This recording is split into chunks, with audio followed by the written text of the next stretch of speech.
sacrifices. I have no friends. I'm deeply depressed. I don't like this city. But a fucking Pebble Ice machine and a dumbwaiter, come on. You're like, it's perfect for entertaining no one. It's so perfect for entertaining no one. I don't know what I'm doing, but I'm doing my best. I have to find my microphone stand. Where could it be? Caissie? Who knows? Who fucking knows? Wait, so a little bit. Okay. First of all, I feel like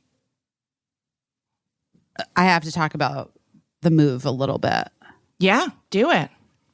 because a couple things. A couple things. I mean, did we talk about it at all? Or was I just too like. you were like moving into the place when we I don't remember anything. Is that weird? No, I think that's normal. I think that's For right normal now. now to not remember anything. Why is that? What's happened? Is it still new mom brain, my theory from 2020? Yeah, I mean, A version of new mom brain? Yeah, we're just like flooded probably with like Trauma. weird hormones and drama and trauma, cortisol. Wait, also, I feel like, and I was going to text you earlier, I do feel like I might need Dr. Seema to look at this foot situation of mine. I don't want to bug you because I know how you feel about feet, but it's really weird. I think somewhere, if you look in your phone, you might have, I feel like somewhere you have her phone number and she would be happy if you texted her. And Maybe you can just send me. Yeah, I'll just phone make sure. number. Yeah, I'll Okay. double up. But she'll ask for a something's- photo. Yeah, I'll give her a photo, but it's definitely something's weird. Something's not right with Oh, this no. foot. With this, Oh no, speaking of trauma on my foot. it's not healing. No, it's really weird. I think I have that bone thing that you talked of. I swear to God. I curse I'm like, you with everything I ever tell you I about. swear I to feel like. God, you kind of do. What is that? Happens. That's not great. I don't know. You should like definitely try to control that power. Especially to Definitely. me. Just to me. I don't need it, I guess is what I'm saying. I've Yeah, got you don't- enough. You don't need some unbudging lump on your foot. Well, it's unbudging. And Yeah. it's maybe, I don't know. It's weird. Like yesterday, I was like pressing on it and then it went away and then it came back. Oh, God. Feels strange. All right. Well, you know what? Maybe, speaking of like everything that everyone's going through, maybe it's harder for our bodies to heal right now because they're doing so much Other stuff? other stuff, or like they're unable to do stuff that bodies used to do. Like maybe our body's like, hey, you know what? Sorry you hurt your foot, but like I'm exhausted. I'm tired. I can't fix your fucking foot right now. I'm tired. I have to keep your heart beating. I got to keep you moving forward. I got to keep you unpacking boxes, babe.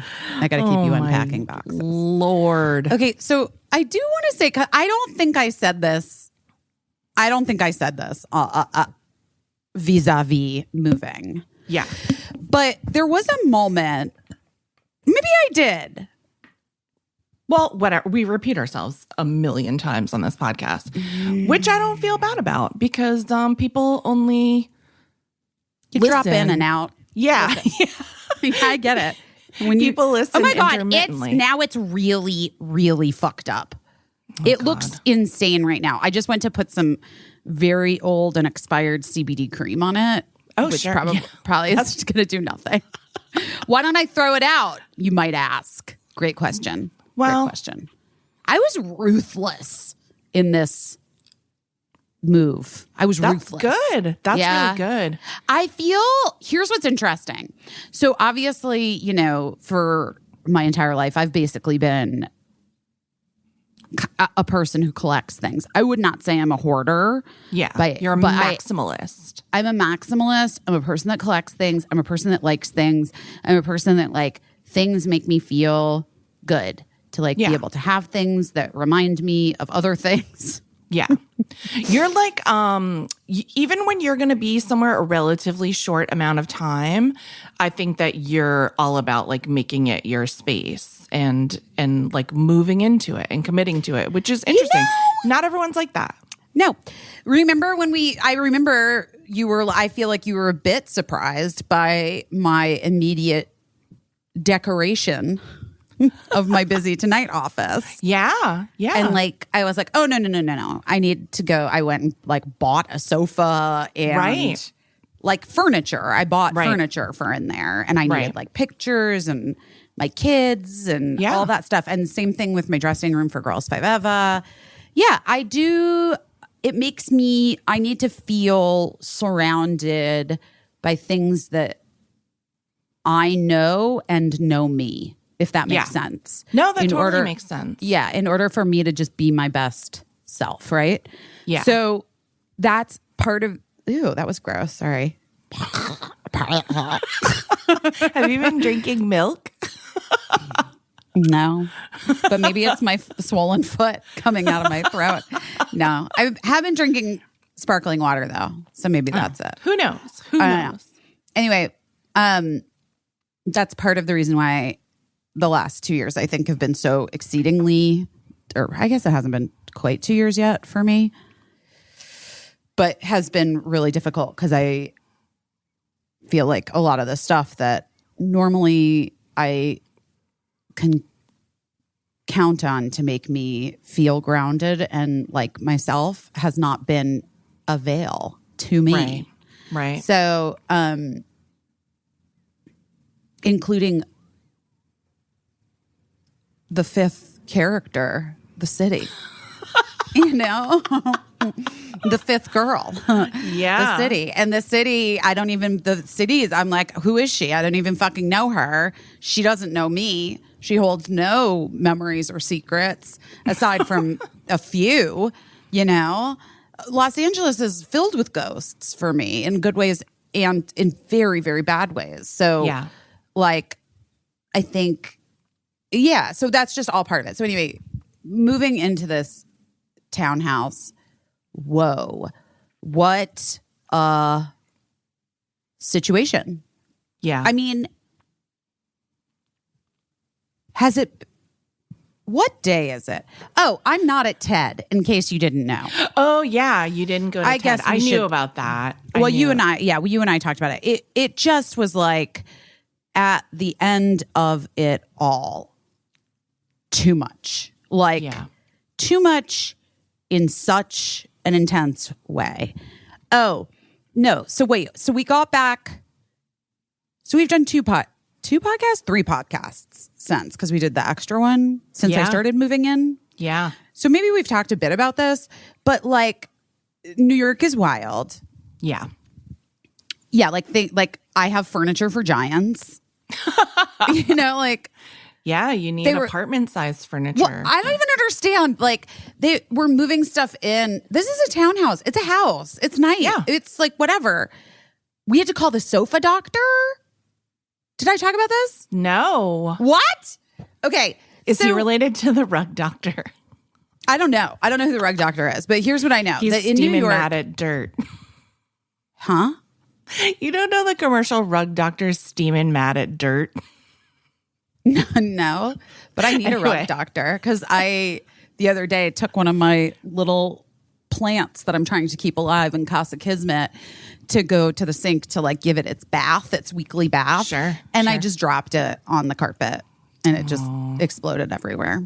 I saved it, I think, but the carpet's full of dirt still. I'm sure Gina loves that spot of the carpet.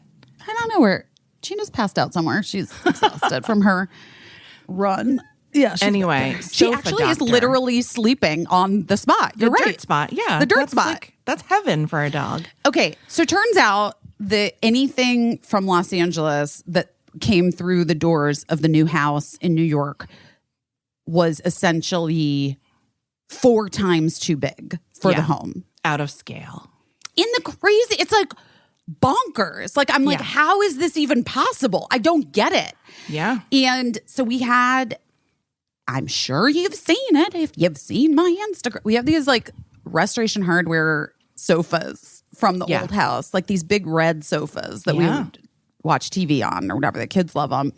Everybody loves them. They're big. Yeah. And the movers were like, yeah, no, it's not happening. It's not getting in there, whatever. I know about this from Ray because of the sofa in Casa Kismet. Right. That there's this guy that you call in New York called the sofa doctor. And so we called first of all, Sarah Shutter was here, my friend. Oh, that's good. Yeah, which Friend, is great. Designer. Yeah, she's Sarah been my, Shutter. you guys, she was my friend first. but she's been my interior designer for every house we've done.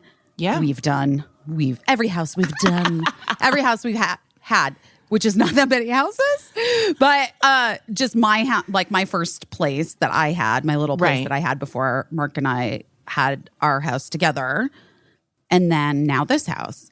Yeah. And like, so she came out, thank God.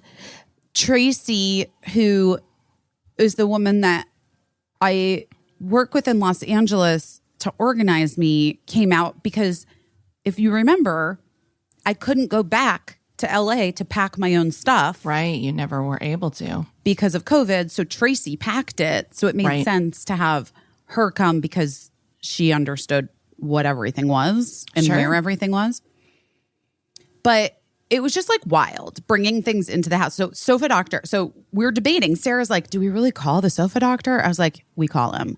So we call the sofa doctor. They're like on the phone. You send them a picture of the sofa. Yeah. And you tell them what it is. They're like, oh, it's the Restoration Hardware, blah, blah, blah sofa. They're familiar.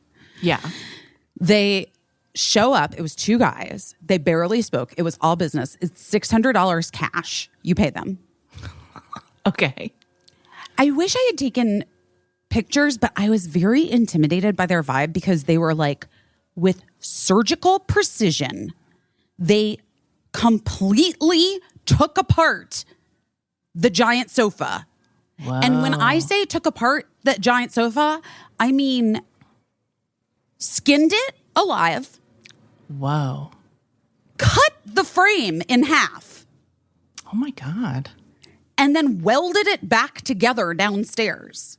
Got it downstairs and then like literally welded the whole fucking thing back together. Oh my It God. was the craziest thing I've ever seen. That's then, wild. And then like reattached its skin. Is that what they call it? Yeah. Sofa skin?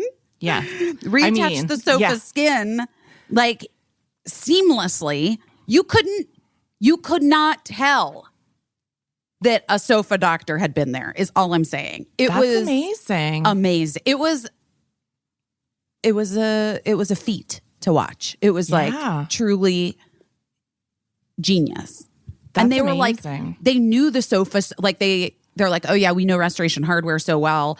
The guys were they didn't want to talk. They just wanted in. They wanted in. Sure. They wanted out. They're But doctors. They're busy. They're doctors. Well, they are because they're on call.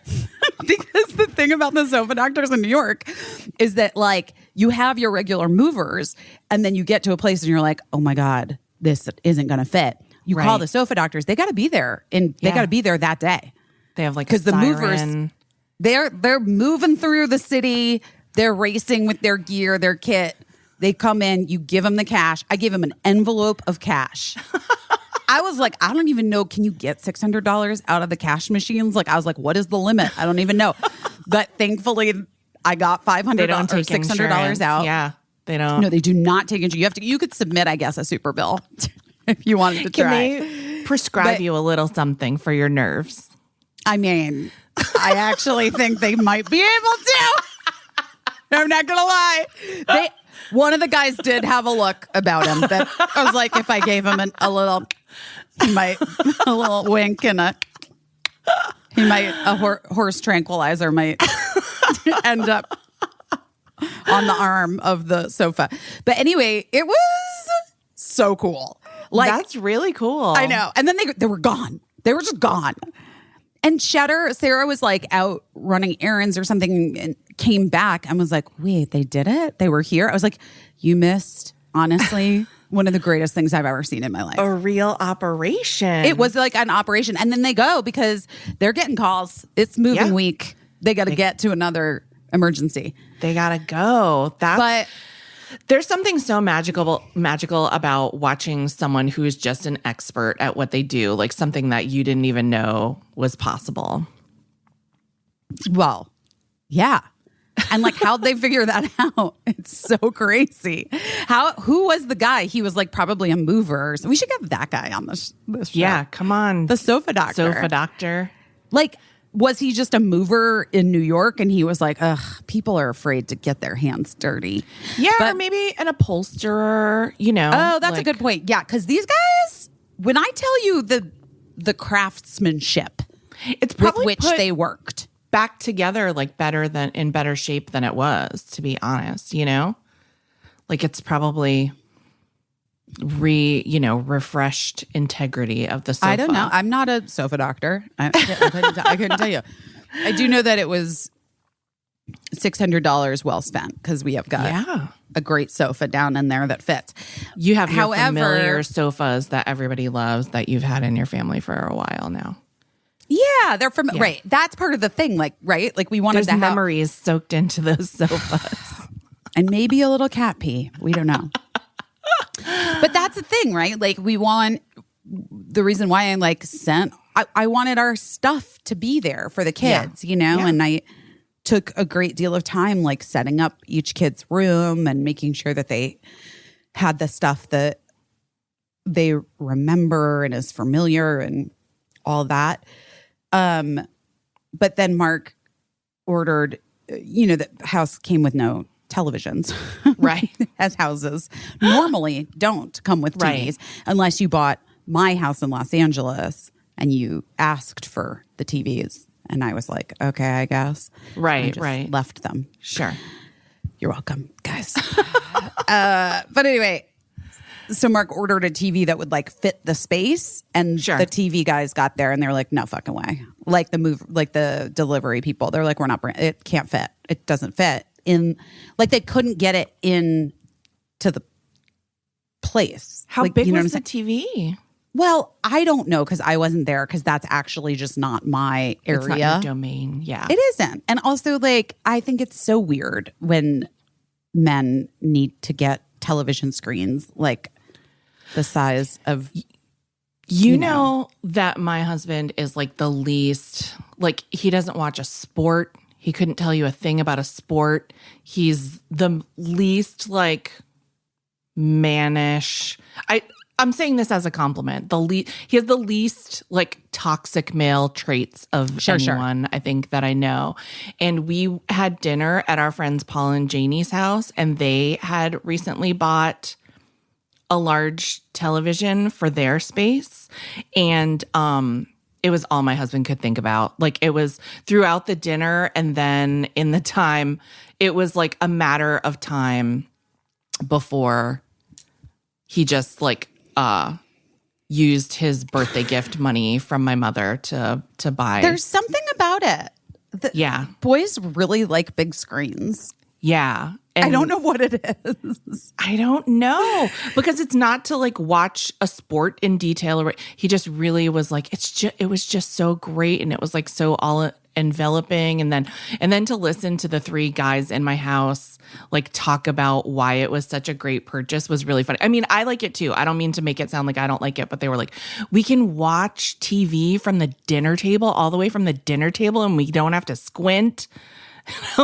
You're like, what's happening? When was Thank that God even? You can really see all the detail of Bob's Burgers. I mean, yeah. So But your TV also, didn't fit. There was not a TV doctor. There's no guy that comes and cuts it in half. It's time to make a roll-up television, everyone. Well, the other thing that I was going to say is that I believe if they had taken it out of the box, they could have gotten in. They're But probably Mark, not allowed to. I don't know. You can't return once you do that. You own it, right? So, which is also fucking dumb in New York. I'm sorry, it's just stupid. Yeah.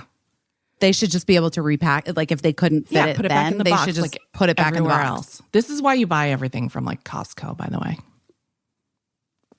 'Cause- Costco will help you put it back in the box and then take well, your this return. was I think this was from one of those big box stores. Yeah, it's just once you get into like delivery companies, delivery I think are usually companies, like independent contractors. Oh my God. You know. Okay. So yes. So I need to check my email about something too, because this also is a moving story. So, my no new things, obviously, guys, the television, I'm not a part of that. That's not my decision. And also that's just not even on my credit card. So it doesn't matter. It's like it never happened. Like it never happened. And also, by the way, got returned and now we're waiting for, Back to square one. back to square one. Anyway, so I have been looking at these different websites that honestly they're great, like to get used or slightly used items or things that don't fit in people's apartments anymore. So like, they should really advertise on the podcast. I don't even know if I want to give them a shout because it's so fucking stupid. They should advertise. But I'll tell you guys, because if you're moving or you are moving apartments and you need to use it, I just want you to be able to. So it's Apartment Deco. It's APTDECO, right? Okay. Apartment Deco is one of them, and Kaio is another. KAIYO. Okay. Okay. I haven't had great luck with either. I'm just going to say, and this is like no shade against, the only thing I'll say is that both companies were great in their like customer service and taking back of the items that were not as described. Oh, okay. All right. But it's like the people who are listing them describe them. So Caissie, like if you had an extra credenza from Pottery Barn or something like that, you could list it and you're like, it's up to you to be honest about what is your like giant chip out of the back or whatever, right? Right. So the first thing that I got was from Kaio, and it was the bed for Casa Kismet, and it was a real shit show. Do you remember this? I didn't talk about it on the pod because I was so upset about it. Yeah, I don't think I know about it. Well, here's why I was so upset about it, because I was like really proud of myself for doing it. Like I didn't ask anyone else's opinion. Good. I was just like, I can do this. I can order. I'm trying, I want to be more independent in certain ways. Right. So I like didn't ask anyone. I didn't run it by anyone. I just was like, I'm ordering this bed. It wasn't cheap on Kaio. Yeah. But, whatever. And I was at work on Girls 5 Eva when it showed up, and Ray like accepted the delivery. And then I came back and I was like, Ray, why did you accept this delivery? This bed frame or whatever is horrifying. It was like stained and like really gross, and like also just like sitting on like plyboard, plyboard. Is that a thing? Plywood? Yeah. Plywood? Yeah. It was like the base of the bed was like for some reason sitting. It was so It was like strange. had been DIY'd. It was terrible. I mean, like truly trash. It had some modifications that weren't up to code. Not up to code, but also like not at all what had been listed. You know what I mean? That happens sometimes. Right. But the problem, but it was disappointing. But I like, of course, took it deeply personally and was like, I can't make any decisions on my own. And I'm like a terrible judge of character of beds that are being listed for resale. Like, I don't know. I mean, people have said that about you. I went really dark.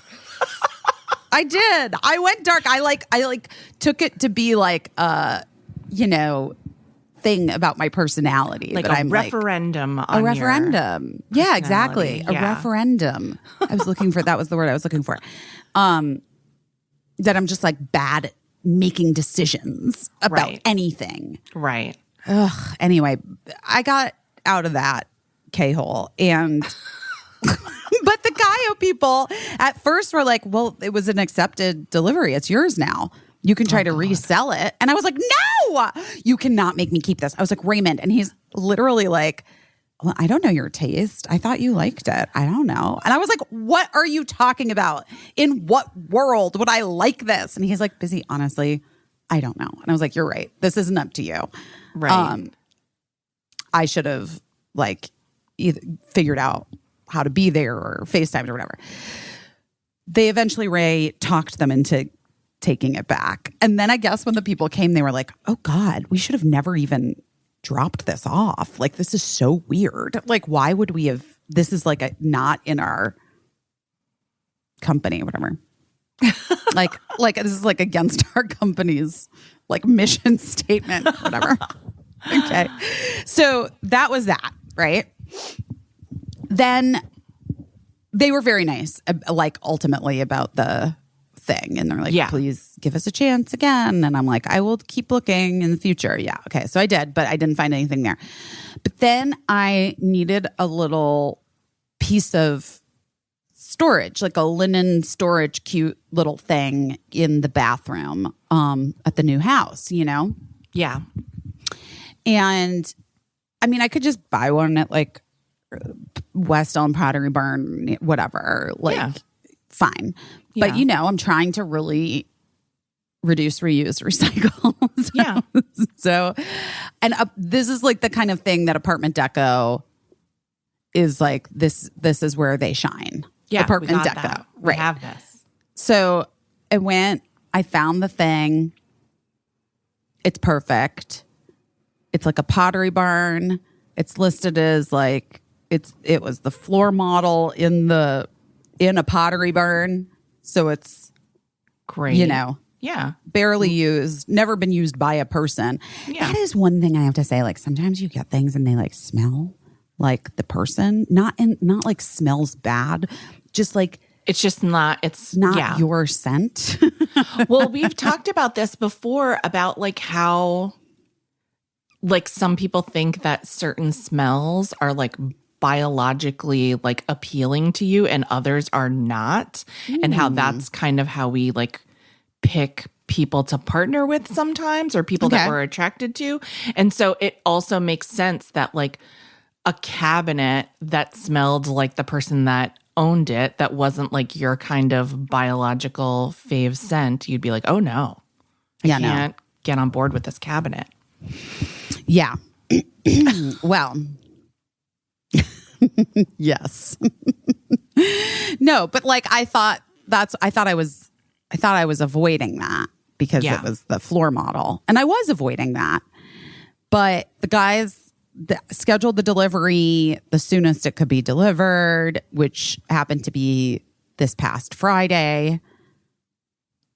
The guys came, they were very nice. They dropped it off, they left. It looked good, but it was a little chaotic at the house because someone was over. Who was over when that delivery happened? Oh, Ashley Margolis, who was in town. Oh, okay. She was in town and she actually just like walked over to see the house. It wasn't like, it was just like, yeah, she was just there for a second. And Yeah. anyway. So Saturday morning I wake up and I was super excited to like, cause a bunch of stuff has just been sitting in baskets kind of like on the Yeah. ground in the You wanted to put it bathroom. away. Yeah. Wait, yeah. There are no shelves.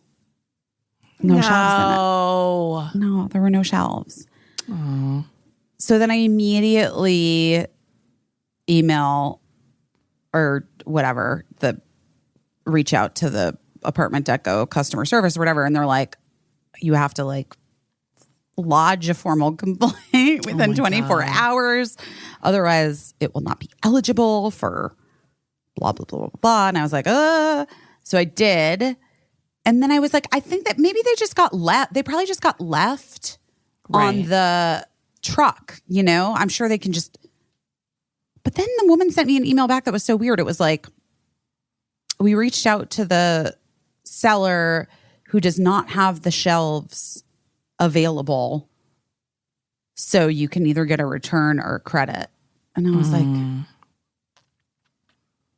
And then it's just exhausting at that point. Well, I'm already exhausted. I'm exhausted by this story. Yeah. I mean, you could cut shelves to fit it. I thought about that. You could retrofit some shelves. I thought about that. You could, it's never easy. It's never easy. Trying to do the right thing. Trying to do the right thing. And even sometimes Mark if you were getting like a brand spanking new. No, if I was getting a brand new one, it would have the fucking shelves. Yeah, I mean, well, it might. Josh, our editor, is going through a thing right now where he's received 3 desks, I believe, like this desk that he really wanted, and it's brand spanking new, and every single one has been defective. And so but he wants that particular desk. It has things that he wants. And so now he just tried to take the least defective one and he's trying to fix it. And, it's just like every time I check in with him, we have a talk about how the desk situation is going. And my medicine cabinet situation. No. I ordered a medicine cabinet that was like a retro medicine cabinet that fit the aesthetic of my home because I was trying to restore it to some of its mid-century modern personality. And I got this medicine cabinet that was so cute, but it arrived with the mirror smashed. And I was like, no. Hey, the mirror was smashed. Can I return this? And the company was like, so sorry. Returning it, don't even bother because it's smashed. So just throw it away and we'll send you a new one as soon as possible. Got a second one. The mirror was smashed. No. And so I called them back or emailed them back and I was like, hey, the second replacement is also smashed. And they were like, we are so sorry. We are going to send you another one with special instructions to please be very careful. It's made of smashy mirror. And I was like, great. So then that third one came. No, the mirror was don't tell me. It was, and so I contacted them again and they were like, we so deeply apologize. We are apparently incapable of delivering this item unsmashed. Just throw them all away and we'll refund your money and just pick something else. It'll just be better for all of us if you just find a medicine cabinet from somewhere else that has their shit together. We apologize. So you never got it? No, to this day, you haven't been to my house in so long, but we don't have a mirror over the vanity because we just we don't have a cabinet because we just are could that little retro one, could you have gone to Home Depot and gotten mirror and you know what I mean? Yeah, it's possible. I mean, we kept one of the smash ones, so I guess eventually. But my point is we were so exhausted by the back and forth 3 times that we just were like, let's just live without a mirror for a while and just who cares, honestly? Who cares? Wow. Wow. But so that's where you are with this shelf situation, exhausted. Yeah, I'm exhausted. So I was like, I just want a refund. Yeah. But now I'm annoyed by that even because you have a credit and you have to spend it. No, they'll refund it. Oh, good. They're going to come, but they have to come pick it up first. Oh, Lord. Right. So they're coming to pick it up sometime this week, but they haven't told me yet when. In the meanwhile, everything is still now in baskets on the floor. Sure. And I'm annoyed. That is annoying.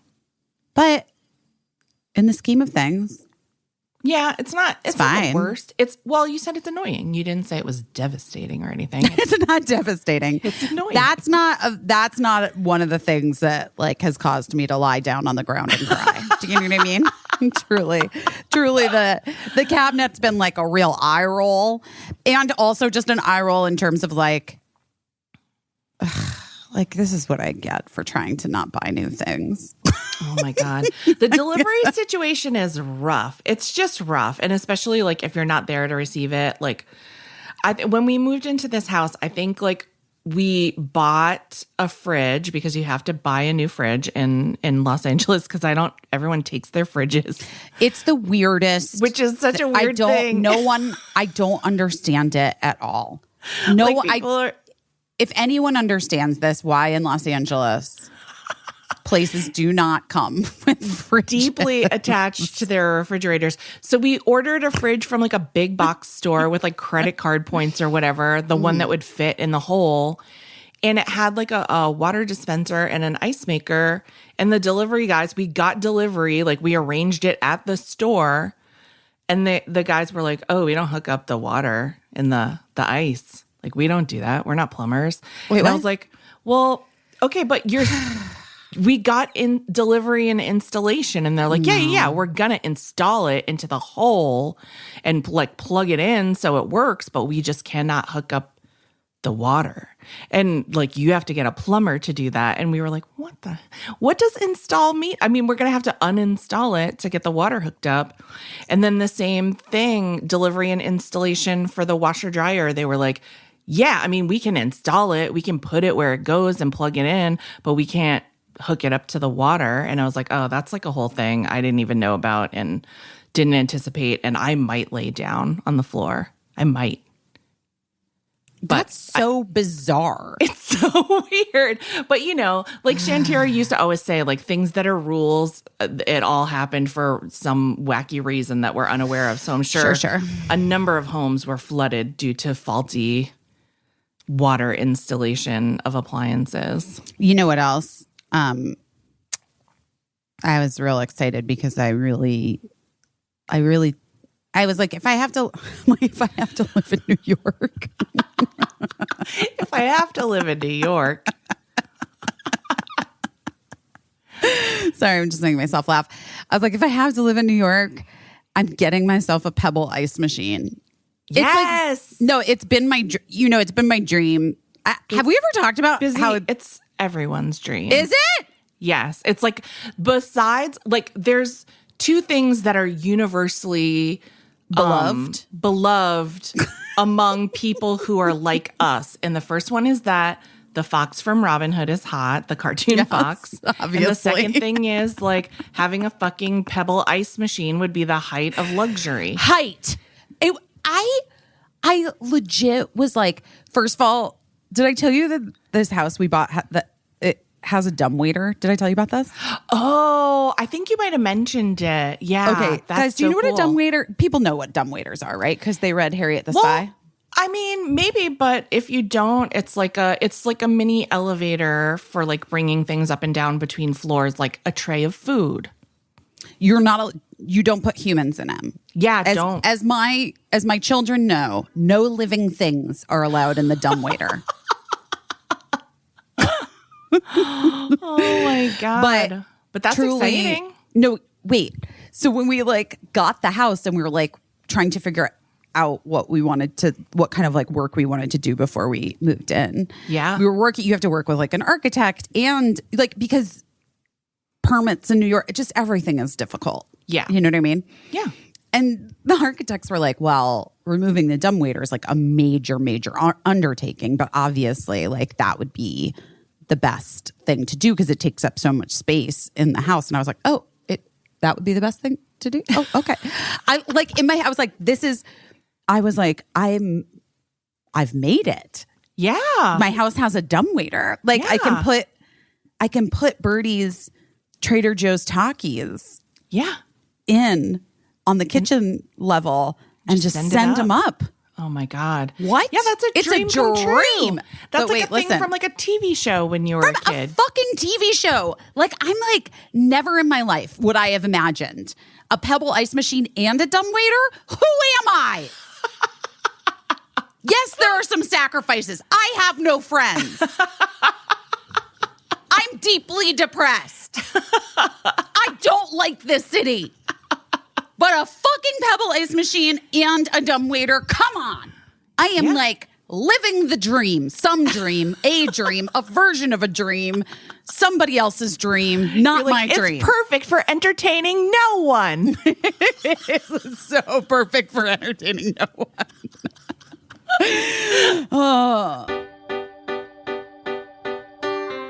You know, Case, I pretty much only get nauseous when I'm at sea. Which you aren't often, but Not sometimes. often, but sometimes Yeah. I take a boat ride. Yeah. You are a person that I know.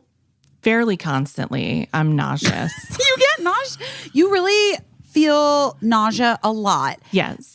Like 1 out of every 3 Americans. Yeah. Did you know that? Regularly suffering from nausea? That doesn't surprise me and makes me feel less alone. And yet, it doesn't make me feel better because I'm nauseous.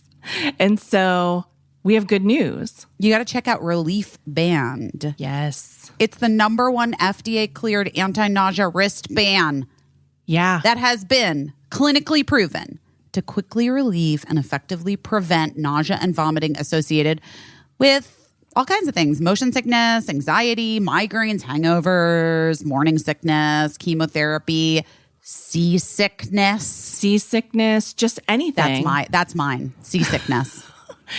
I wish you had this the last time you went on a cruise. Have you been wearing yours? Yeah, I do. I've been wearing it a lot and also sharing it with other family members because we all, the family that's nauseous together is nauseous together. So yeah, it's really fascinating. It stimulates a nerve in your wrist. It's like a wearable that you wear on your wrist, stimulates a nerve in your wrist that travels to the part of your brain that controls nausea. And then it blocks the signal your brain is sending to your stomach, telling you that you should feel sick. Birdie gets crazy car sickness. Yeah. And I put the band on Bird, and it's probably because they're looking at their phone. You know what I mean? But because I think a lot of us do that. Yeah. But I think it's really helped Bird too, and Birdie thinks it's cool. So Yeah. and they just released the newest model, Relief Band Sport. That's the one Birdie wears. The Sport's waterproof. It has an extended battery life and can even attach to your Apple or Android watch. That's amazing. Perfect. Guys, don't let the fear of nausea prevent you from being present for life's important moments. Right now, you can join the over 100,000 Relief Band users with an exclusive offer for Doing Her Best listeners. If you go to reliefband.com and use promo code, BEST, you're going to receive 20% off plus free shipping and a no questions asked 30-day money back guarantee. Remember, it's better to have a relief band and not need it than to need it and not have it. That is true. Good point. So Relief head Band. to reliefband.com. Use our promo code BEST for 20% off plus free shipping. Woo! Rasa. We love Rasa. We love Rasa. We love a daily routine, whether it's morning or eve, whether it's afternoon. You went straight Broadway with that. But you're So weird. I think that you're feeling very energetic because you've had your rasa. I do. I had my afternoon Rasa before we started the pod. Good move. Good move. Because I'm looking forward to my afternoon rasa now because it is like the perfect afternoon pick-me-up. Let's explain what rasa is to people in case they don't know. Well, it's an adaptogenic herbal coffee alternative that energizes you from herbs and mushrooms instead of caffeine that you put into a French press, which I love. Yeah. Because I love a French press. And you pour boiling water into it and you press it. And it's fantastic. It's really good. It's good tasting. I was worried at first because I was like, I love coffee and it's mostly what I drink, and I love tea, and I wasn't sure how it was going to taste. Like, is it going to taste so different and unfamiliar, like that it has all these herbs and mushrooms in it, but it's really delicious. Well, I love all of the Rasa blends because they sent all of them to us to try. Yeah. So I have tried them all and I really like them all. Yeah. But I like the cacao blend. Yeah, cacao is just like a super ingredient. I also like the Super Happy Sunshine Joy blend. And I know you love it that one. tastes exactly like what the name says. It's like a little lemony and has herbs that support like serotonin release, which it gives you a dopamine boost. I need I'll take all it. the serotonin and all the dopamine that is available to me. And and I use it with the Rasa creamer. And it's outstanding. That's a great one early in the morning if you're I like the oat Yeah. milk. I just add some oat Yeah. milk. Anyway, guys, we really want you to try Rasa. There's a quiz, even if you want. You can easily find the perfect blend for you. But right now, get 20% off your first purchase. Go to wearerasa.com/best. Use our promo code. It's very special. BEST20. Order now at wearerasa.com/best and enter promo code BEST20 to get 20% off. That's BEST20, best 20.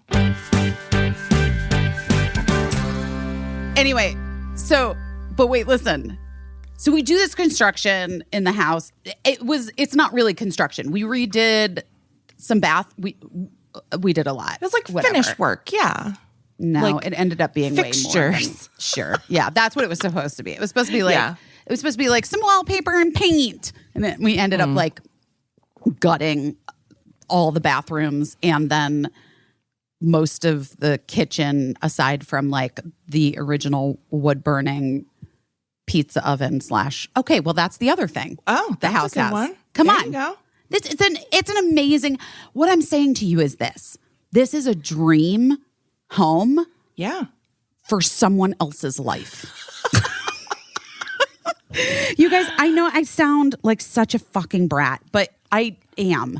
And also, I just miss the place where I love and like my friends. I really just miss my friends. Yeah. If I could transport all of you fuckers here, I would be fine. I would be so fine. I would be. I really would be. Oh, it'd be easier for you to come here. That's what I'm saying. It would be so much easier. But I'm trying to surround myself with like Yes. things of my dreams. I tried Your to like new friend surround Pebbles. my new friend Pebbles, who doesn't work. Oh no. Doesn't work. It's faulty. And then somehow during the construction, they broke the dumbwaiter. Oh God. Jesus. So I've got a fucking non-working Pebble machine and a non-working fucking dumbwaiter that like we tried to call the company that it says on the thing. I actually need to call the realtors because I need to get in touch with the former owner because I feel like she can get to the bottom of it. She seemed like she was a former lawyer and I feel like she kept all the records. You know what I mean? Yeah. But we tried to contact the company that like is listed on the thing for the dumbwaiter and they're like, we have no record. They Like, died 100 years ago. wait. Are you ready for this? But guess when that dumbwaiter was installed? This week. It was this week, weirdly. Okay. 1975. Oh wow, that's not. Yeah. That's actually not as I would have thought. Well, it's like electric. in 1918 or something. Well, it's not. It's maybe there was a pulley one in the in the late 1800s or whatever. It's like an electric. Oh wow. Dumbwaiter. Huh. 1975. 75, right? She bought the house in 79, which I thought was auspicious. Yeah. Year I was born, guys. Yeah. Year I was born. Yeah. Anyway, so and we haven't had the chimney sweep come. What? Oh God. Yeah. Well, you have to get a chimney sweep. You do. Please let it be magical. God knows I need it. You better fucking be. Here's what I'm gonna magical say. as hell. The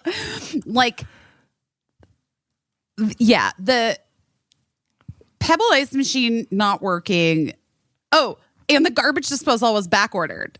Oh God. Fucking So supply you know. chain. This is a fucking supply chain, which is why I turned to apartment deco. And they let me the fuck down. How did they not? It was listed as where are the shelves? Ma'am, where are the shelves? What did you do with the shelves? Sometimes caveat emptor goes a little, and that's like buyer beware. It goes a little far. Like, I mean, if you're trying to sell like a cabinet to someone that clearly needs shelves, it's okay if you don't have the shelves. It was a floor model. Maybe like an employee misplaced them, or who the hell knows what happened or why the shelves weren't there. Just point it out. Point out the flaws. All I'm saying is that on that site, there were 4,000 different like bathroom storage apothecary fucking things I could have gotten. I picked the one that had no shelves. You need, you're going through the tail of a comet or something. That's what what's that movie, Maximum Overdrive, where the Earth goes through the tail of a comet and all the machines come to life? I could 100% be making this up, and none of this could be like the story. But ever since I possibly saw or imagined that movie, whenever everything's going wrong, I'm always like, we're going through the tail of a comet. I mean, it feels like we've probably been going through the tail of a comet for at least the last 5 years, if not longer. I will say, sometimes I check in with pop culture news, and it is wilder every time I do. Every time I check in, I'm like, wasn't expecting this. Wasn't expecting. Now, the J-Lo Ben wedding. People are overjoyed.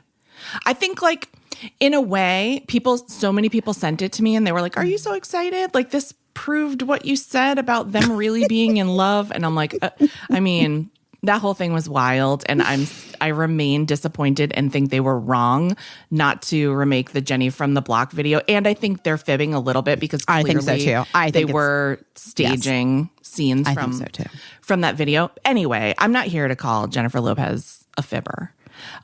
She can fib if she wants.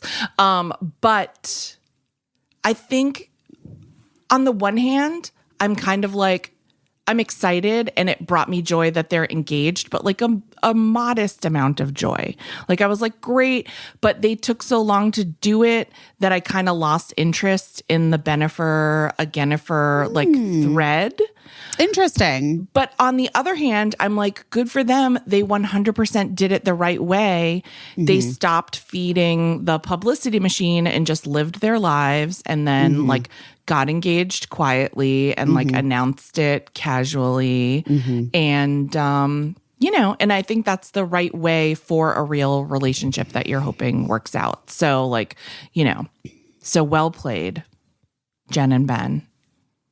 I'm sure they were waiting for my commentary on it. I like the ring. I mean, I didn't see the ring. It's green.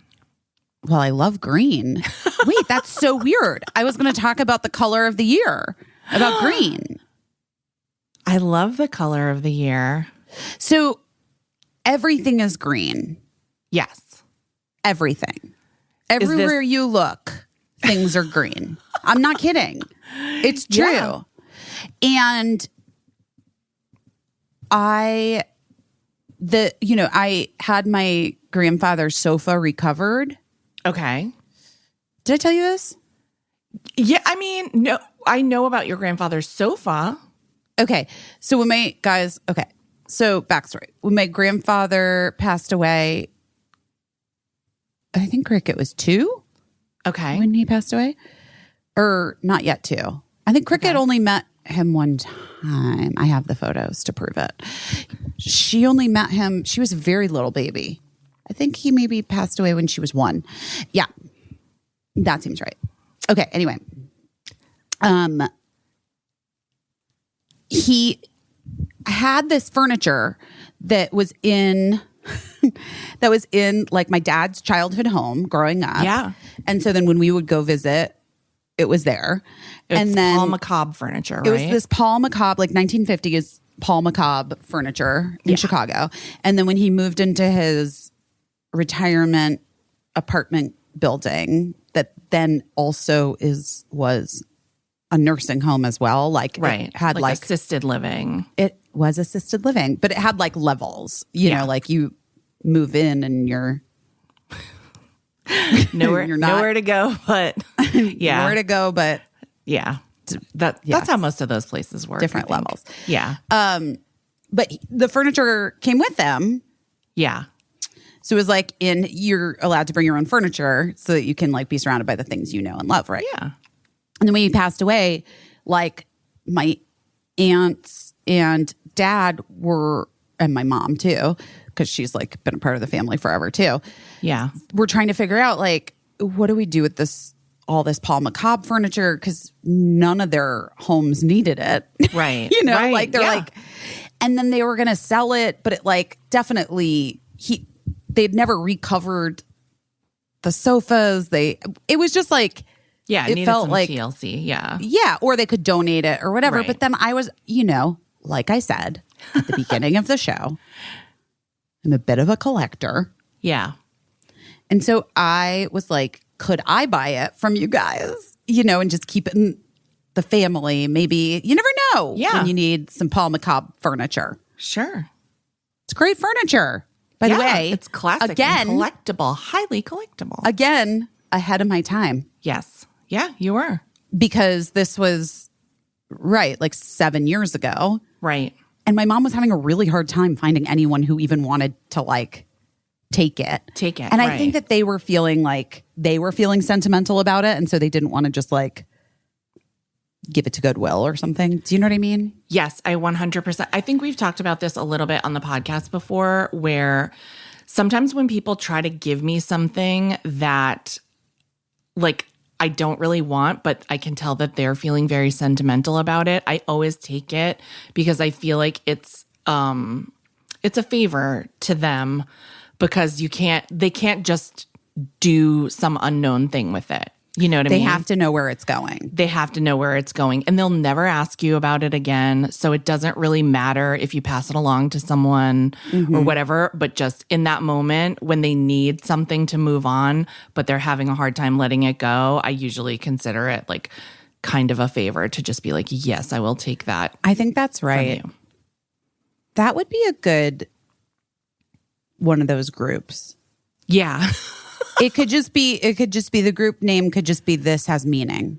Yes. Yeah. Or this item has meaning to me. Right. Right.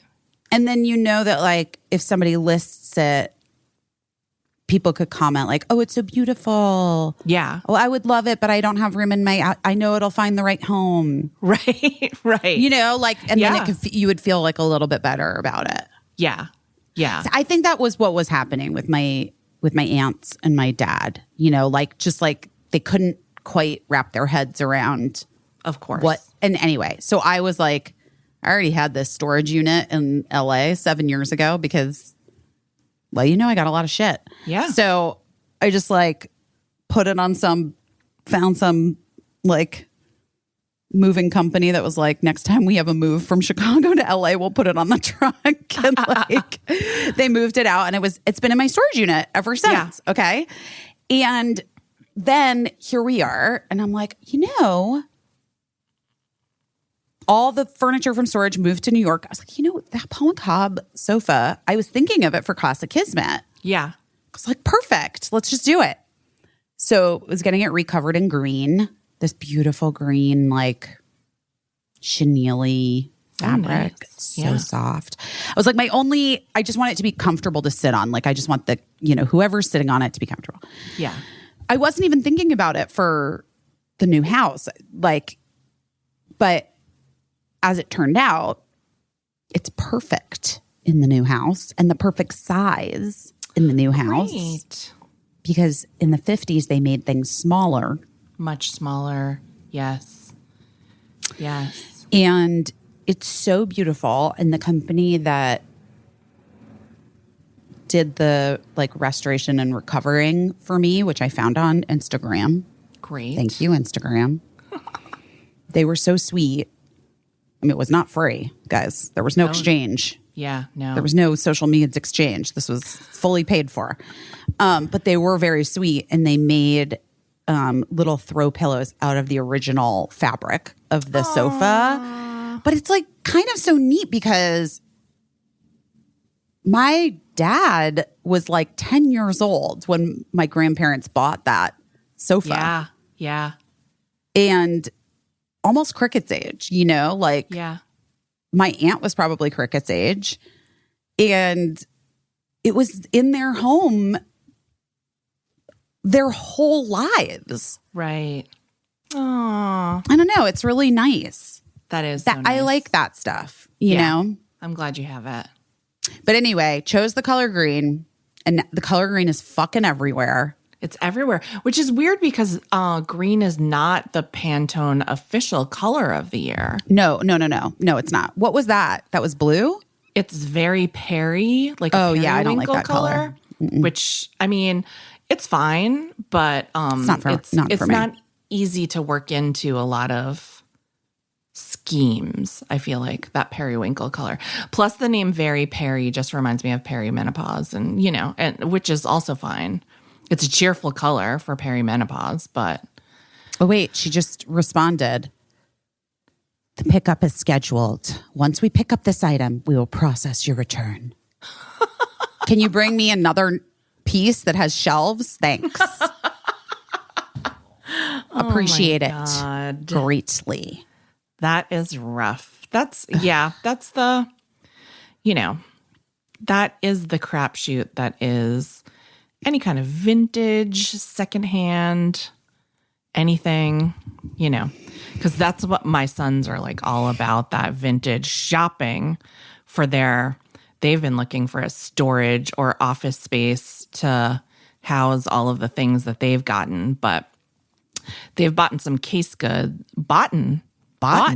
They bought some. They have bought some like case goods, and then it's always like wild what you find inside the drawers and things like that. So sometimes it's a bonus, but sometimes it's just missing shelves. What if I took a picture of just the bump on my foot and then I don't even understand how you would see how gnarly this is. I think I gotta go to a doctor maybe. Maybe. Ew, it looks fucking gnar. But I'm sure, you can also just text Seema. I'm sure she'll know exactly what it is because she might be the smartest person on earth. What's a hematoma? A hematoma is, it's a bad bruise. I mean, this is a bump where there should not be a bump on my foot. Yeah, I mean, It's really gross. Ew. I'm taking pictures. I won't send them to you, Caissie. Don't worry. thank you. I actually weirdly have a foot doctor here. Remember the guy that tore my toenail off last year? Yes, I do remember. That's horrifying. I know, but I could go see them. I bet they would know what to do.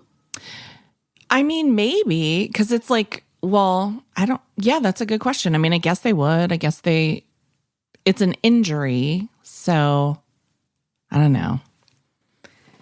But they're podiatrists. Isn't that just all foot stuff? Yeah, but it's who weird would 'cause know? it's like an injury. Who would know? Fuck, why? I need to FaceTime Emily's dad. Oh, there you go. Podiatrist, former podiatrist, Yes. then art gallery owner, now retired. There you go. I just saw his picture the other day. What? Really? Had you Yeah. never seen him? I had never seen him, but Emily was telling me He's some the story best. about her dad, and then she was like, "Here's this picture." Well, you have to see his picture in order to understand. Yeah. Yeah. And I was I like, get it. "Oh, what a cute dad." He's wild. But speaking of BB, so BB was heartbroken that we didn't go to TED. She was that. I went to lunch at her house yesterday because she was good. like, Really because sad. she was sad because like she had plans and then her plans, and I didn't even know because I hadn't talked to you, but one of my sons was supposed to watch her dog while she went to Vancouver's with you, and so then when there was no need for dog watching, I was like, oh, I'm so sorry. And then she was like, I'm bummed that my plans fell through. So I went over to do pottery at your best friend's house yesterday, but we didn't even do pottery. We just got sandwiches and ate ice cream pie. Well, that was from me Yes. as an apology for canceling the plans. But I have to Emily was rightfully sad about her plans getting changed. Like she was really excited to go. It was also about whatever. We don't need to get into Emily's. It's like a dream of hers to go to. Yeah. So, yeah. And that was like the one thing. It was honestly the only reason I said yes in the first place. Right. I'm not even kidding. Right. And not because I wouldn't want to go. You just had a lot in the going future. on, It's too, I have too much happening right now. And this is where I'm not good at well, I don't know. I thought there was a version of my life where maybe I could figure it out and it wouldn't be that complicated. But when I started to try to look at flights and how to get there from New York, I was like, oh no, it's not like you can just fly in the morning of and fly back whenever. It's a whole ordeal. There are very few nonstop flights. Right. It's most of the flight times were 17 hours. No joke. Right. When you look at the little thing and it's whatever. It's far away. It's far. It was just difficult. And I have this, in addition to continuing to get all the moving completed and unboxed. It's not the good kind of unboxing. You know what I mean? Yeah. Just and organized and all that stuff.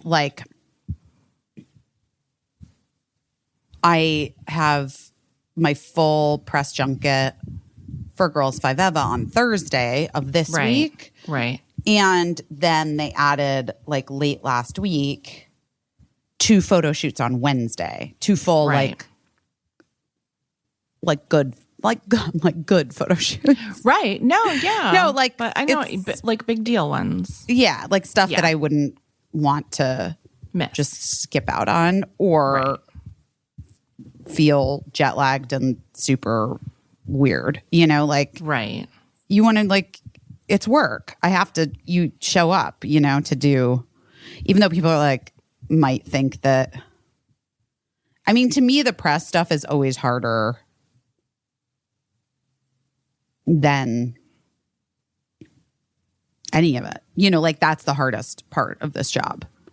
Yeah. I think it's fraught with a lot of feelings and the job is already wrapped up. The thing that is your dream to do, the work is already done. Mm-hmm. And now you're going and asking people to approve of and to support your work. And that is fraught with a lot of feelings. Mm-hmm. And it's you're in a place where you're very tired and you still have to you have to sell it and you have to, and it's really, doing press is hard because it's it's just, for me, in my limited experience with being with people that are doing press, it's just really repetitious, and you get, some questions that you probably don't feel like answering sometimes. And, it's a lot. It weirdly is a lot. It can be a lot. It can be really draining. Yeah. And there's,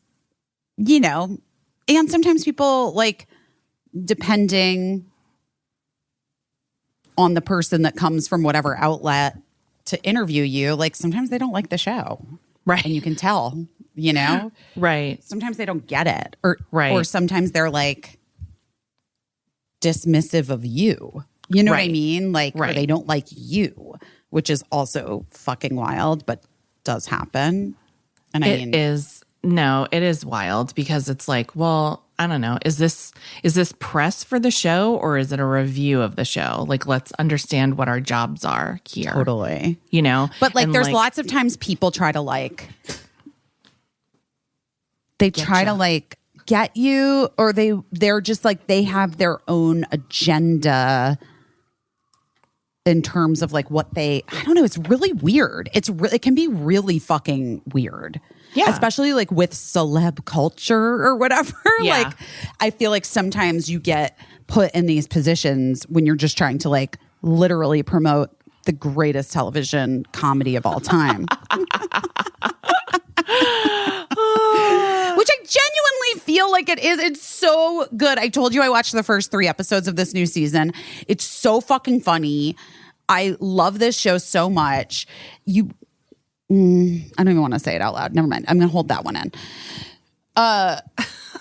It's about myself. It's about how I'm not thrilled with the way that I like look, this year. But that's okay. It's fine. Yeah. I mean, it is what it is. And it's also kind of like, it's everyone, I mean, I just think it's hard and everybody's changed a little bit, at least a little bit over the pandemic, and everybody changes as they get older and it's really hard. It's just that your change happens to be like recorded and turned into a television show. Meanwhile, I can just leave that broken medicine cabinet in my garage and never see what I look like for 1 second. It's it's a privilege never to look at myself and be like, ugh. It's weird. It is weird. It's weird that it's so much a part of what I do. Yeah. Which is also like, I'm not an idiot. Like, why I think as I got older, I was like, yeah, I don't think I'm going to act much anymore. I'm not really interested in it. Because part of getting jobs is being judged not just on your ability, but especially as a woman, your appearance and your body. Well, I mean, look at like as far as we've come in terms of like what we're not going to do is talk about Britney the way we used to talk about her. We're not like the fact that everybody looked back on when everyone was calling Jessica Simpson fat and they looked at photos from that era and they're like, oh shit, she was not fat at all. One of the fucking things that we're still doing is taking like creep shots of people that, had been in the public eye and maybe in some cases they still are, or they've gone away from the public eye and being like, this person is barely recognizable anymore. And it's just like, well, I mean, fuck you. Wait, who was it? Somebody just did some clap back, but somebody just posted a thing. It was like a younger person. Oh, was it? Yeah. Oh. Was it? I saw Selena Gomez said something, which is good because I feel like she gets a lot of people talking about her appearance a lot, which sucks. And then I think maybe it was Cami Mendez. Okay. Said was just like, I can't. It's like it. It just makes me feel terrible. Like it's I mean, it's strange, to be. Yeah, to just see that like people have this fascination with, because the implication, it's like when, remember when like Susan Boyle was on like Britain's Got Talent or whatever, and like you knew what the implication was. Like people kept being like a surprising talent, like she shocked everyone with her singing voice and like, but you knew what the implication was that someone that looked like her shouldn't sound like that. You know what I mean? And so we're still fascinated with doing that. Like somebody that used to be someone that we all thought was very attractive isn't as attractive anymore and, quote unquote attractive. And like, isn't that shocking? And like, it's like, no, it's just aging. And it's just like that person's not presenting themselves in a way that they're like serving themselves up on a platter to be dissected. So the fact that you like creep shotted them coming out of a Starbucks or whatever, not looking like you remembered them to look in 1989. Like, Well, that stuff is also so fucking wild too, because it's not like the person's even, it's not like they're like even dressed up going out to dinner or, right. Like people just like you running errands. Sure. I remember this picture of me, like a paparazzi photo of me. Yeah. And now when I know when it's from. Yeah. I was very fit. Yeah. Yeah. But I was it was like in the midst of all of the school drama and upset with Birdie in Los Angeles. Yeah. And pre-pandemic. Yeah. And I was on the phone and I was like I was like sort of freaking out. Yeah. I was in public, but I didn't. But you take I like stepped you go outside. outside to take a phone call. Yes, yeah. and I took a phone call, and there were these pictures of me, and I just because I'm like, wait, do you remember this? I look like 6 months pregnant. Oh, I do remember that. Because yeah. I was like wearing kind of like a flowy dress, but also I was just like breathing deeply. Yeah. Because I was really stressed out about, and I was just like I was just fully relaxed. Also, by the way, I never had like stomach surgery post baby, and I really can puff my stomach out. I really can look. It's not that big of a deal. I'm just saying I really can do it. Everyone can puff their stomach out too. No, that's not true. I mean, I'm just saying it could have happened to anyone. But not everyone is getting creep shotted when they're on the phone with their stomach puffed out. Right. But it was like the way I was like holding my arms across my body and like slumping over, like on the phone. And I literally look like 6 months pregnant. And I remember being so devastated by it. And also it's so fucking dumb because I was like very, very fit. Like really. But my brain, when I saw it, I was like, oh, well, gotta work harder, I guess. Well, it doesn't make any sense, right? Because, okay, I'm going to try to talk about this like I'm not high right now. But like it's why we all found Zoom so exhausting at the beginning of the pandemic, like for the most part, you're not used to being constantly surveilled and like on video and like every single thing that you're doing. You're not used to being aware of how you look in every moment. And so it's like on Watch What Happens Live, we had really close monitors because it was such a small studio. And that thing that you've seen little kids do, like when little kids are on TV and they find a monitor and they can't look away from the monitor, they can't look away from themselves. That was every housewife and like many seasoned celebrities could not look away from those monitors. And it would. I think I was one of them. It would become distracting sometimes, but you can't also like say to anyone like, hey, stop looking at yourself, because it's just like, you just can't. And it wouldn't do any good anyway, because they would continue to. So,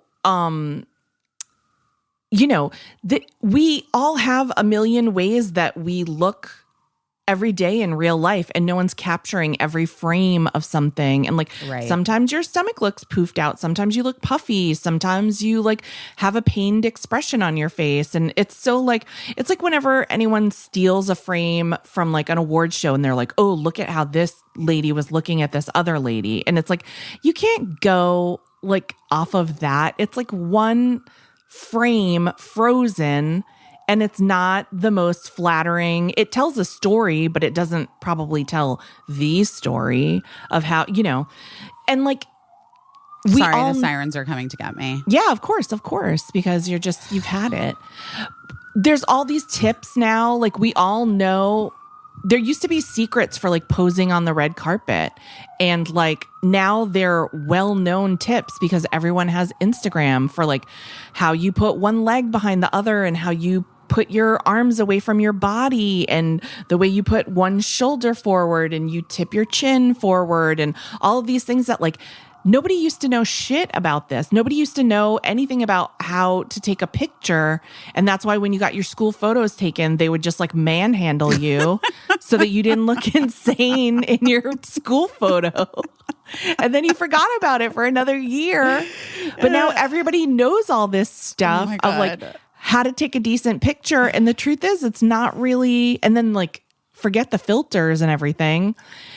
But it's not really indicative of how we just look in general for every frame of our existence every day. And so then you have people whose job it is to kind of catch you in that moment when you're not posing and you're not aware and you don't know to suck in anything that you want sucked in, and you didn't have a chance to put one leg behind the other or put your shoulder forward or get your arms away from your body. And it just looks nuts because like, you're not really supposed to be photographed that, not, you know, it's just, it's weird. It's weird to see.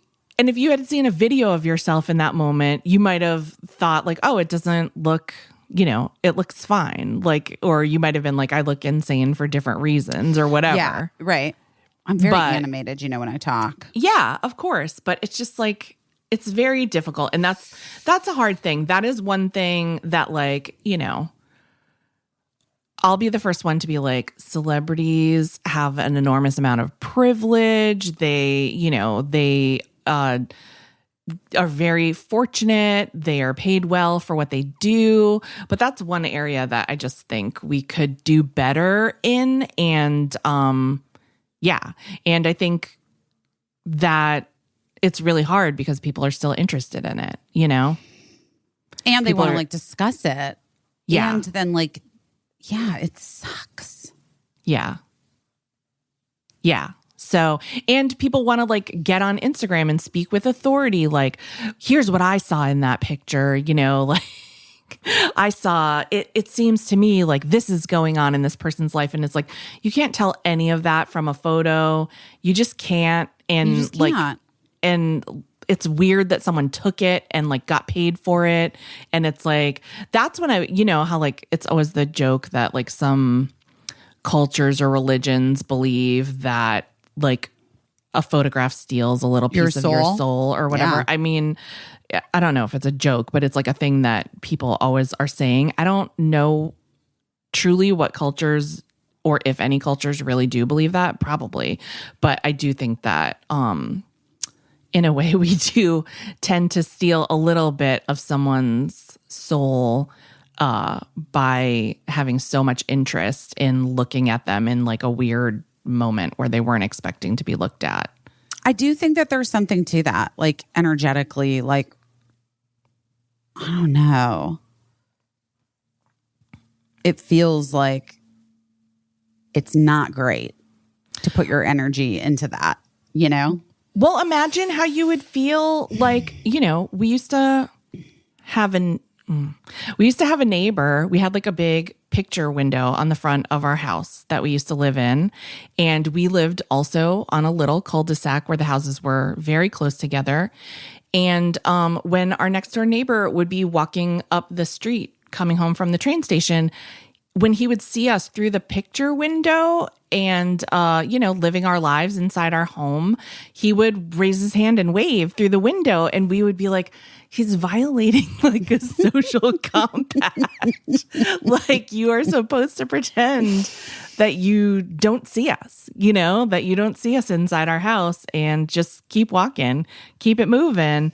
And so that's kind of like what it feels like to me. Like whenever anyone snaps a photo, I'm sure every single person listening to this podcast has had a photo taken of them in a moment, a candid photo in a moment where they didn't expect to be photographed. And they're like, oh, I don't really like that photo. Now imagine if it was printed in a bazillion magazines for everyone to be like, oh, Janet looks like she's in deep distress here.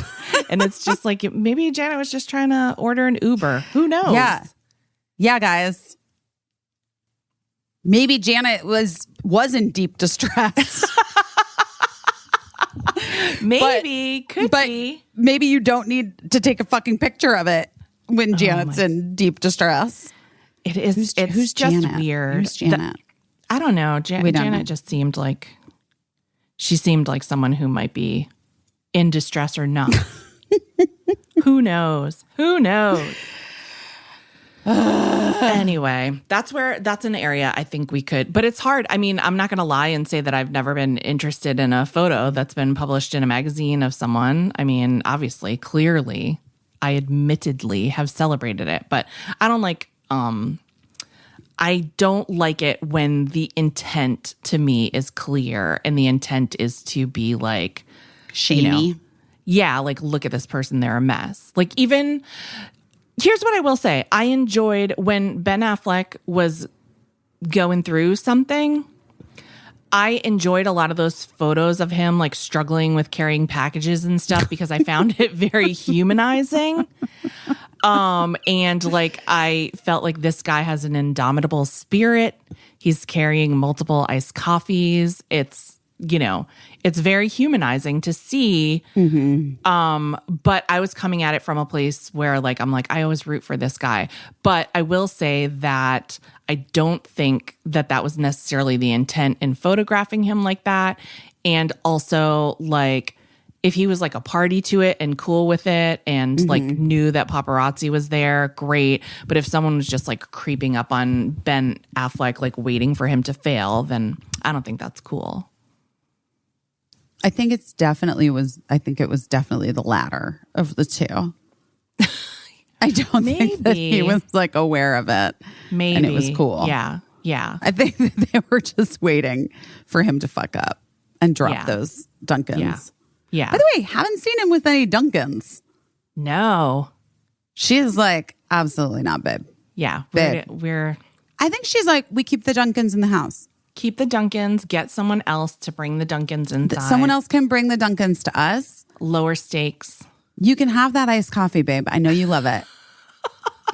I just like the idea that I like that she calls him babe. Babe, it's too much for you not to be paid. Babe, if we're going to do this, you're going to get a deal with Dunkin'. I'm not about this for you. He should own Dunkin' Donuts, by the way. Fuck yes, he should. Oh my God. Speaking of, there is, my favorite makeup tutorial artist, Michaela Nagara. Oh yeah. We love her. Millions upon millions upon millions of followers.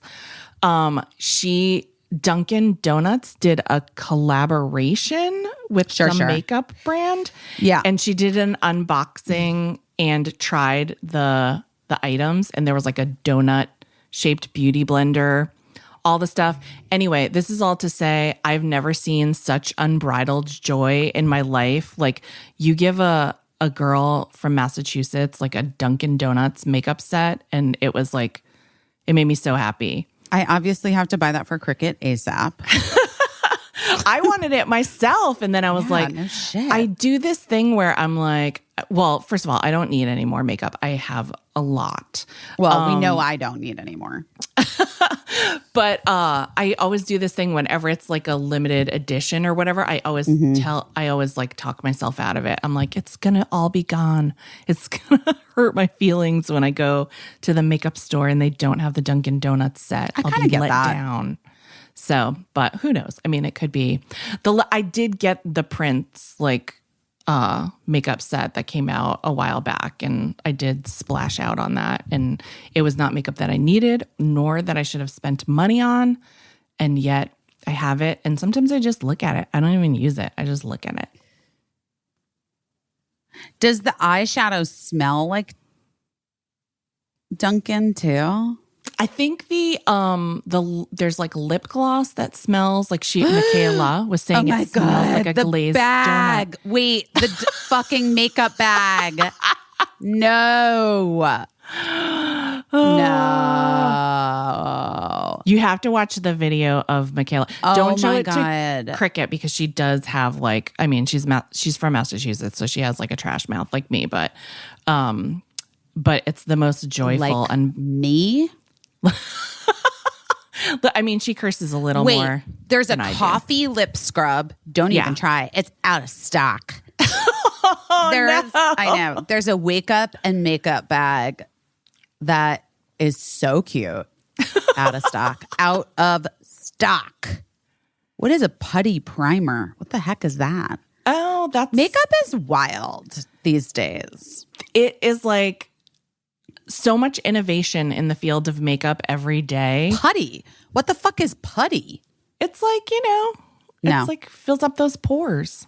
What? I mean, your girl has no pores. So. You have no pores. Sorry. Michaela Sorry, really guys. doesn't either, but Sorry. yeah, some people are just blessed with no pores.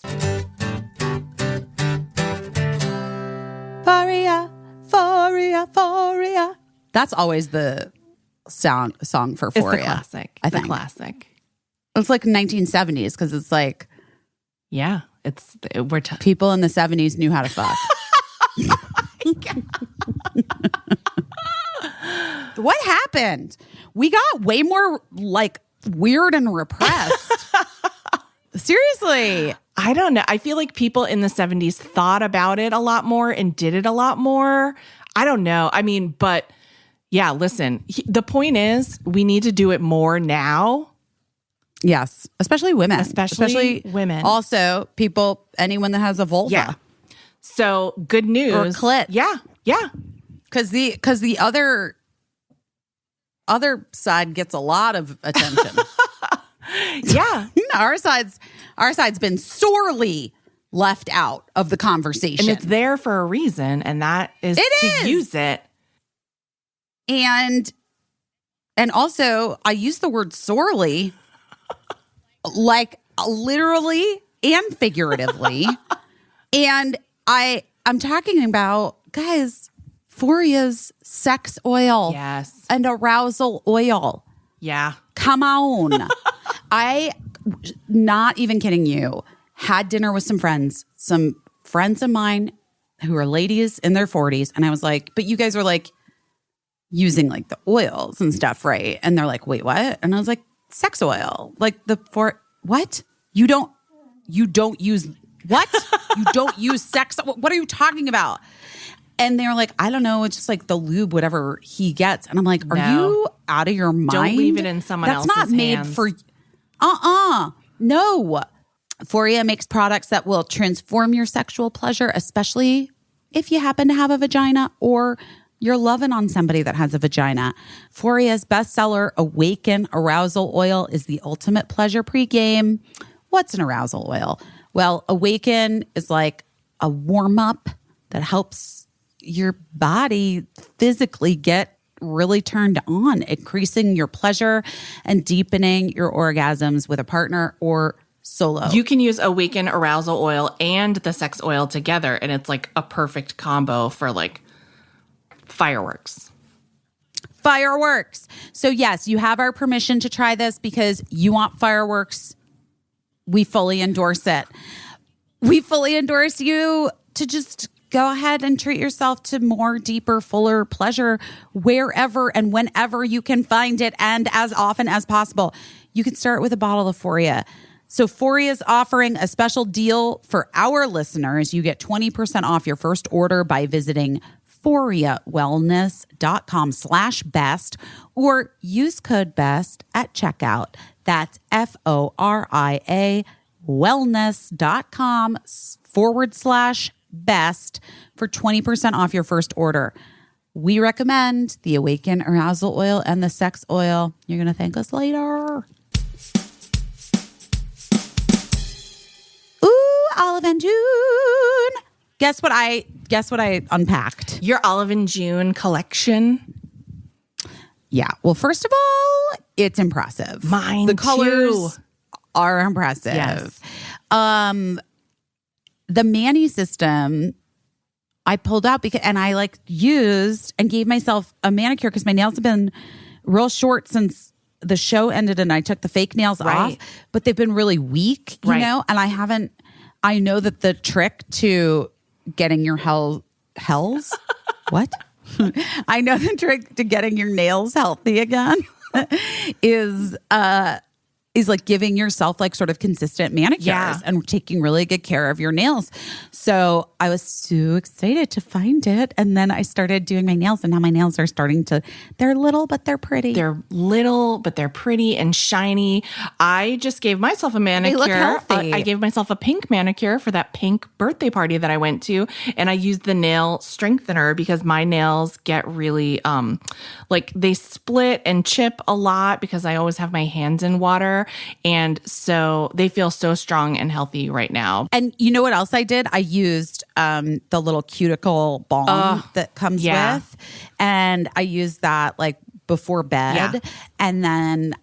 And then I had an extra one, and I put it in my purse. And now whenever I like have a moment, I just like put on that cuticle balm. Your cuticle serum. And guys, we just love it. Really love it. And we've talked to you a million times about like just the nail polish itself. The design of the brush is genius. A flat brush that has a silicone poppy that you pop on the top of the brush that helps you paint your own nails and like reduces the shakiness of your hand. So you can give yourself like a beautiful expert looking manicure. They have little tools that come with the Mani kit to help you clean up any mistakes that you might make. And the polish formula is like a professional formula, which is different than what you can usually buy. It's self-leveling. It's not streaky. It lasts for the last Olive and June manicure that I gave myself during like that Mani Zoom call that I did with listeners, where I was like, let's get on Zoom and paint our nails because we're not doing anything. That one lasted like 16 days before it started to show any signs of wear. You guys, it's the ultimate secret behind salon perfect nails at home. All in one, no guessing, no messy nails, no salon price tag. So guys, listen. Getting beautiful salon perfect nails at home is now a dream come true with Olive and June. Your new nail life is here. Visit oliveandjune.com/busy for 20% off your first Mani system. That's oliveandjune.com/busy for 20% off your first Mani system. Go get beautiful nails. Oh my God, by the way, last night I was kind of stoned and I dropped my really expensive face laser on the floor. I think it's okay, but I was really upset with myself. Yeah, I'm upset with you. Okay, well, listen, it was a mistake and it's small, it's handheld. So it was like, I think it's okay. How do I know if it's okay? I mean, lasers aren't fragile at all. Shut the fuck up. That's so rude. Caissie. I mean, I guess just try it and see if you smell burning. No, it's still working. Okay. All right. I just was worried. Yeah. I mean, try it on an inconspicuous patch of skin and see if it burns a hole in you. No, I mean, I just put it right back on my face after I dropped it. Okay. All right. It was fine. All I right. think. Should I reach out to them maybe? Be like, I dropped it on the ground. There's no shelves. I mean, I think that's, I don't know. You can. There's no shelves and I dropped the laser. Where is the laser? I thought it was right here. You can try. People desperately wanted to know the name of the laser, by the way. And I was like, I don't even know. I can't. Never even told Caissie. Yeah, it's that much of a secret because you're not endorsing a product. I'm not endorsing their fucking laser. Not yet. Not unless they send me 5 more. And even then, I don't know. We'll see. Because, but do you feel like it's working? Are you happy with the results? I mean, I don't know. Yeah, I guess so. Yeah. I've been very consistent as they've requested me to be. Yeah, sure. And aside from throwing it on the ground last night. While you were. Please, listen, don't do facial treatments when you're high. It's the best time to do them. Not the microblading or the whatever I did. Right. That wasn't great. That wasn't great. Saying. It's like the laser was expensive, so you don't want to drop it. Also, your face is expensive and you almost shaved it off one time. So It grew back. you just have to be careful with, getting stoned and doing stuff to your face. I'm not like plucking all my eyebrows out. You know what I mean? Not yet. No, that's true. That is true. You don't know what you'll be moved to do one time. Well, You just no, don't know. I'm pretty sure I know. You could get into like a 90s nostalgia K-hole. And No, that's not going to happen. No, I never it's even never had those happening. eyebrows in the 90s. You didn't have really thin eyebrows in the 90s? Not super thin. I mean, I had eyebrows that were thinner than what they are today, but I never had super thin eyebrows. I think I Drew couldn't do it. Barrymore had the thinnest. Oh, they were so hers were pencils, pencil thin. And then, pencil thin as we brows. know, Chrissy Teigen also Had to get the transplant. the eyebrow transplant, which seems to be working great. I could be guess. a donor. I could be like an eyebrow donor to people. I had thin eyebrows, but it was not a permanent. Like I was lucky, just because I'm like fucking furry. Like I've just always had very extremely thick eyebrows. What are you gonna? Like Emily Beebe. Maybe I have that's to why have- I'm friends with both of you. Maybe you like a strong brow. And you're an only child, right? Yes, An only child with a strong children. brow. Yeah. It's my type. My friend's type. I really do have some types. Oh, what else is going on with you? Well, aside from my foot's about to fall off, Yeah. I dropped my laser, but it's Yeah. fine, I think. Our furniture was for giants. Didn't know it. When you started talking about the sofa doctor, I thought you were going to say that he did like a sofa reduction for you. I feel like he probably could He do probably could, right? that. Yeah. Yeah. But I know what they specialize in is like basically dismantling, completely taking apart sofas, Right. getting them into spaces and like rebuilding them. Yeah. That's wild. But I It was really thought you were wild. going to say that you got like a sofa tuck to make it smaller. No. But that wouldn't even work because it like in the space, it needs to be that big. Right. But well, like in the like TV watching room. But right. it just couldn't fit down the stairs around the dumbwaiter. Right. Fucking dumbwaiter. It doesn't broken. work. It's broken. Oh, you know what else I need to do? What? How would I get, and there's still some construction guys at the place. Okay. Which is a whole other thing that I'll talk about later. It doesn't Okay. matter. We don't need to talk about it today. We'll talk about it when it's done. Okay. How would you get? How would I get someone to cut the metal legs of my trampoline shorter? My mini trampoline. I looked online and most of the things I found were how to do it yourself, which I don't want to do. You don't want to do. Emphatically don't want to do it myself. You could do it with a hacksaw, I'm thinking, but you can probably also just look up a machine shop in like a local machine shop and just unscrew the legs and bring the legs by and ask them to cut them down on the, on the non-screw end. Because in the new home, the ceiling, the ceiling in the like laundry room basement area is it's low. It's Yeah. not like I did my workout on the trampoline there yesterday.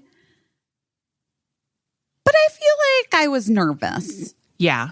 that I was going to bust my head into the ceiling. So I think if I could cut those legs down a couple inches, it'll be all right. You'd feel a little more secure. I would. Yeah, I mean, I almost saw a terrible ceiling fan accident just the other day. So just by somebody that was like a little too tall for a ceiling fan. And they like excitedly hopped a little bit, and it almost all ended right there. But thankfully, it didn't.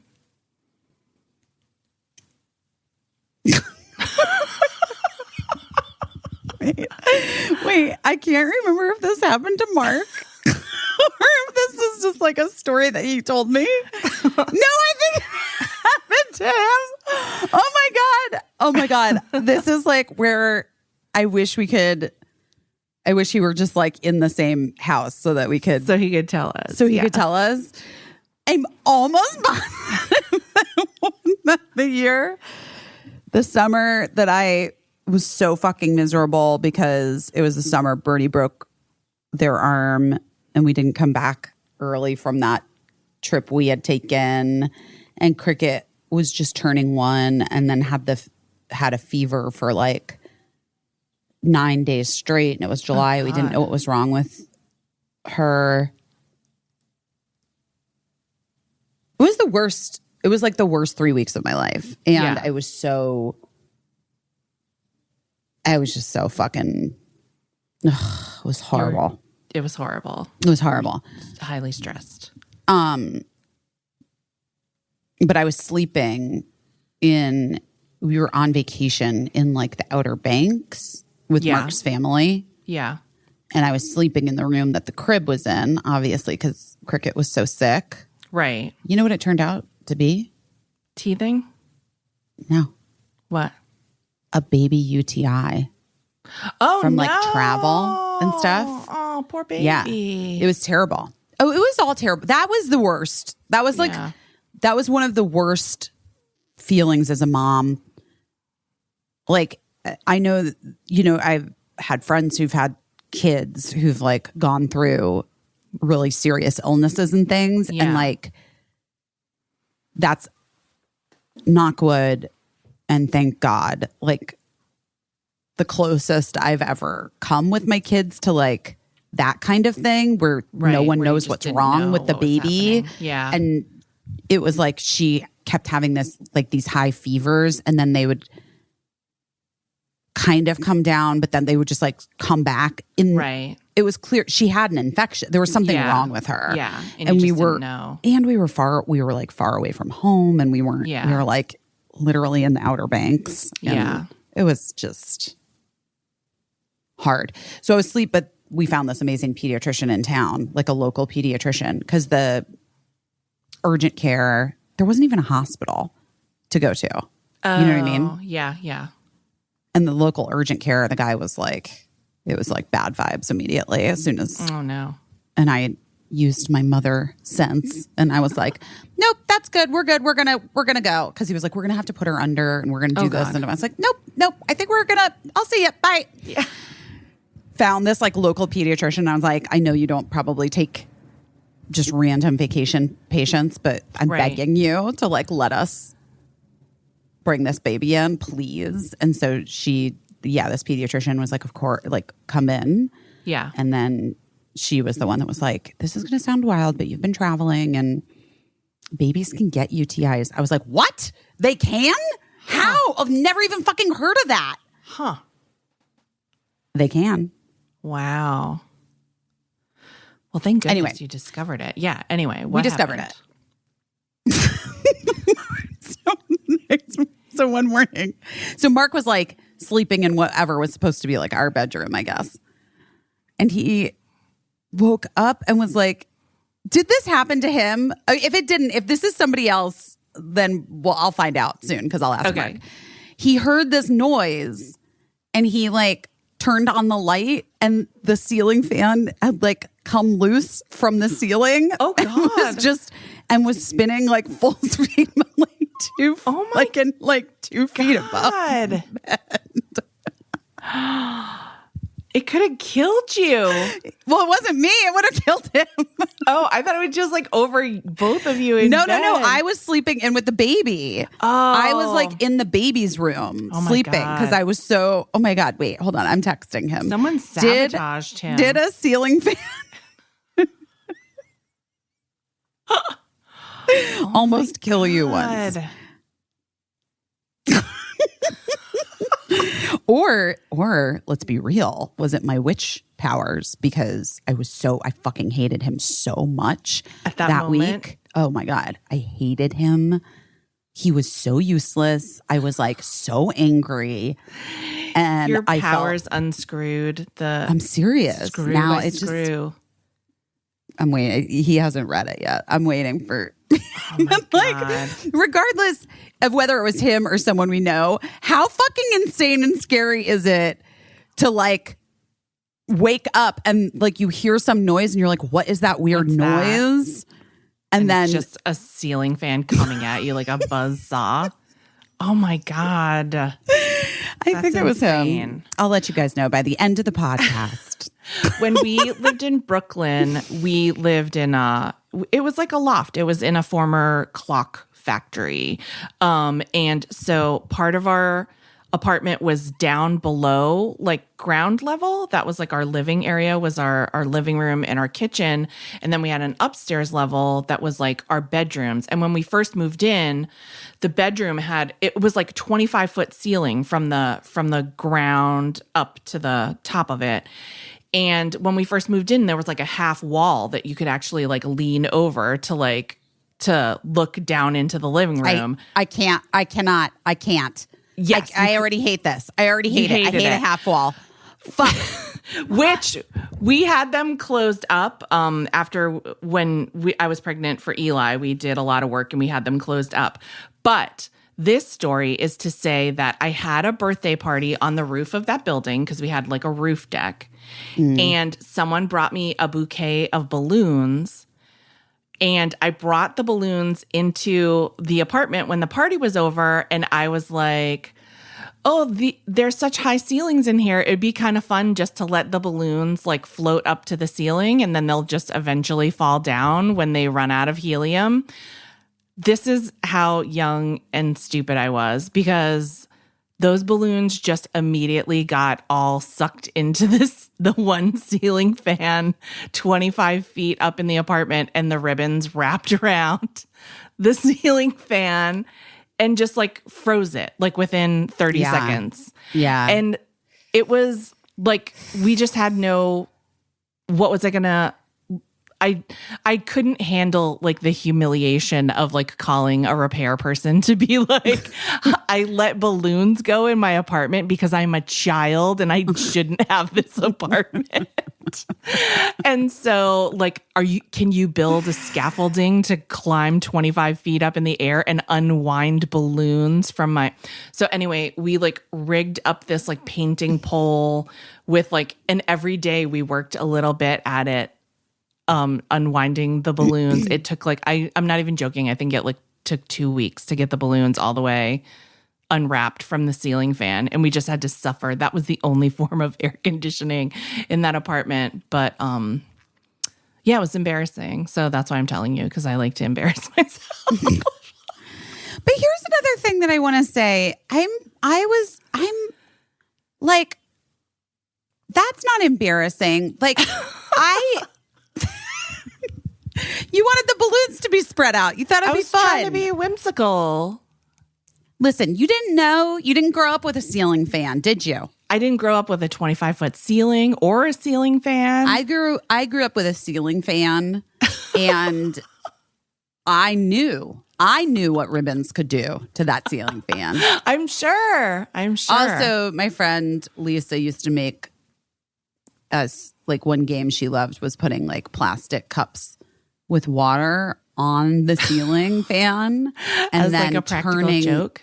Yeah, and then turning the fan on full blast. Wow. And it just would, like, water would spray everywhere. Wow, Lisa. We would also put our Barbies on the ceiling fan and turn on the fan full. That actually does sound kind of fun, and I would do that still.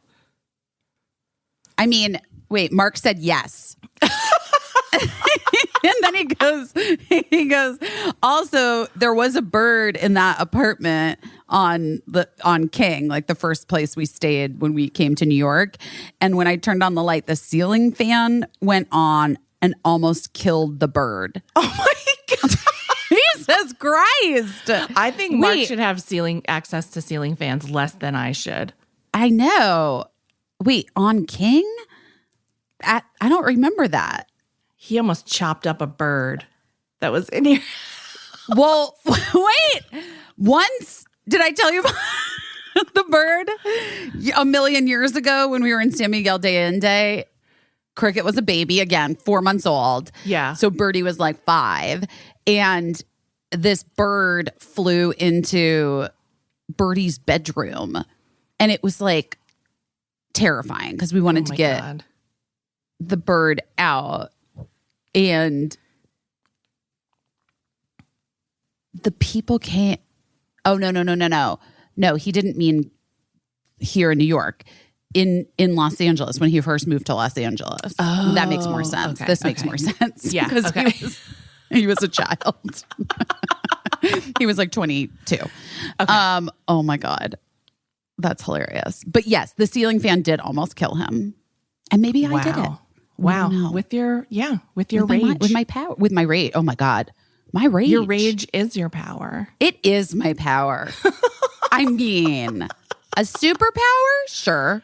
But also just power. Yeah. Wait, that's Here's really the thing. funny. But here's the thing that I want to say about power, right?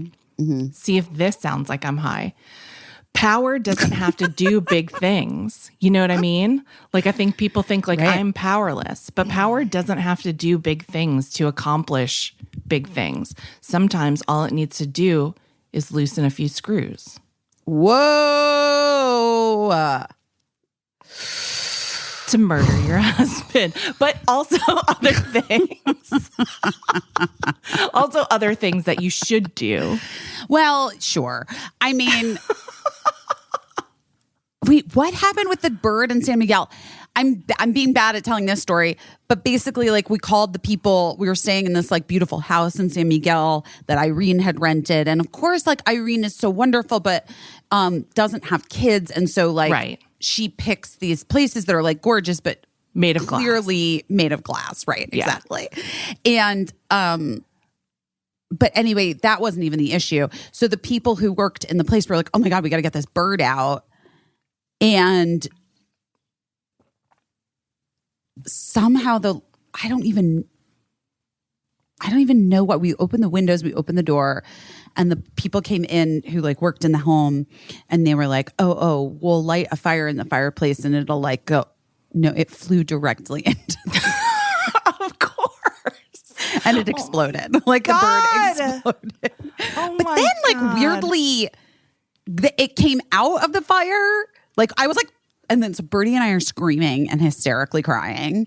But then they got it out of the fire. Like it went into the fire and was like poof, and then flew directly out. Oh my And then God. the people got it and like revived. It was fine. The bird actually was fine. Oh my God. But it like flew through the flames into the fireplace and then flew directly out. A literal phoenix.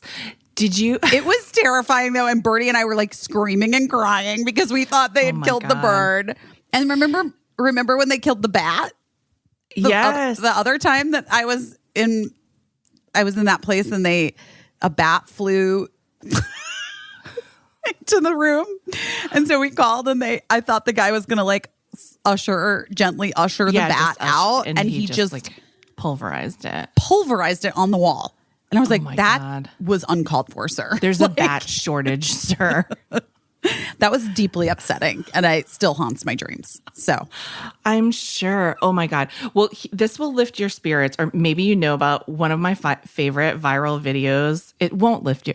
It was very sad for the child that it happened to, but one of my favorite viral videos of all time. Do you know that? Do you remember that toy sky dancer that sort of like you pulled a cord and it was like a little fairy that like would like go fly? of course, Look up the viral video of a little kid getting one for Christmas and letting it go. and it by the flies directly fire. into the fireplace. It just thinking about it, which sometimes I do just when I'm like making a salad, makes me laugh so hard. Because that thing went into the fire with such purpose. That was like when Cricket got her dream gift for her birthday last year of a drone, and I had we looked and we found the one that was like not super expensive, but like Yeah. still good, whatever. Yeah. And she took it and was so excited. And we were in South Carolina, and it took off and it flew directly into the pool. Like into the pool. Like she flew that thing so hard into the pool on accident. Oh man. And she thought she was going up. It went down, went right into the pool, and it just died. That is such a bummer. That's such a bummer. It was kind of funny though. It was hard not to laugh. Yeah, I mean that's the danger of flying toys, you know. You just you don't know. You know they're going to die. You know they're going to meet an unfortunate end, but you just don't know how, and you don't know sometimes how soon. Immediate. All toys die. All toys die. That's the new Toy Story sequel that Pixar is working on. All toys eventually die. No, but isn't that what the fucking thing of Toy Story is? All toys that you eventually have to, like, die. Keep loving them, or that's a lot of pressure to put on kids, by the way. Too much pressure. That's like that's how you make hoarders. Well, that's why I am the way that I am. Is it everything? My family. What is that word? It's not personal. What is that word? Were you like anthropomorphizes? Anthropomorphize. My family anthropomorphizes everything. Cars, people. Yeah. Wait, Yeah. people are people. Cars. It's weird how you Stuffed keep animal. looking at people like they have feelings and they know what's going on. Cars, toys, objects, jewelry. Like Yes. things they like. And so I grew up with this, like, yeah, it was definitely ingrained in me that things held. And I think okay, now I sound high. I think things do hold energy, you know? Oh, for sure. I mean, like my younger son, Lincoln, he's not so much. Well, no, that's not true. I was going to say he's not like this anymore, but that's incorrect. He, as a kid, if you said like, oh, do you still care about this like little dog finger puppet? He would be like, Aunt Paula gave me that dog finger puppet in my Halloween basket when I was 4. And so, of course, I care about it. Anything. He could tell you what the occasion was, who had given it to him, what it meant to him. And so it was really hard for him to part with anything. And like eventually, as like a young adult teenager, he was finally able to be like, well, here's the things that are like lifelong, you know, things But that I need I'm to the same. save. I'm definitely the same way. Like what's so wild, I can tell, well, you know this. I'm like this way. I'm like I have a crazy photographic memory for like selective things. Right. Yeah. But I do like wildly photographic. And one of the things is clothing. Yeah. And one of the things is like gifts. I remember when I was going through, like when Cricket had outgrown Birdie's baby clothes. And then you have to like go through that. You're like, I'm not having any more babies. So I'm going to like, Right. This is the moment. I have to Pare it them down. I have to give them away. Right. Right. And I'm going through these baby clothes. And I was like, oh, Nicole Sullivan gave that to me at Birdie's baby shower for blah, blah, blah. And my friend who was helping me was like, how do you, it's literally been 7 years. How do you remember every single baby gift? And I was like, because you only have your first baby once.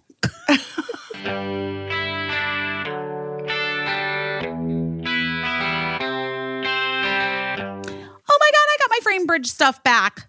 Oh, so exciting. It all looks so good. So I got the Harry Styles posters frame bridged.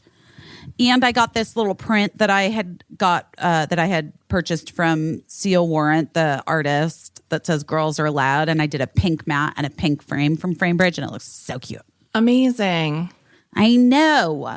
Guys, I have to say, my Frame Bridge personal experience was so delightful, so easy. Highly recommend. 10 out of 10 would recommend to a friend. And just so you know, with Mother's Day around the corner, Framebridge is making it easier and more affordable than ever to frame your favorite things without ever leaving the house. You can frame art prints like Busy did, diplomas. You can frame all the photos that are sitting on your phone. You can Framebridge just about anything. So don't forget, Mother's Day is coming up. Framebridge also makes a perfect gift for mom if you're looking for one. mean, beyond. Beyond. And more than I perfect. did the gift. I gifted a Framebridge.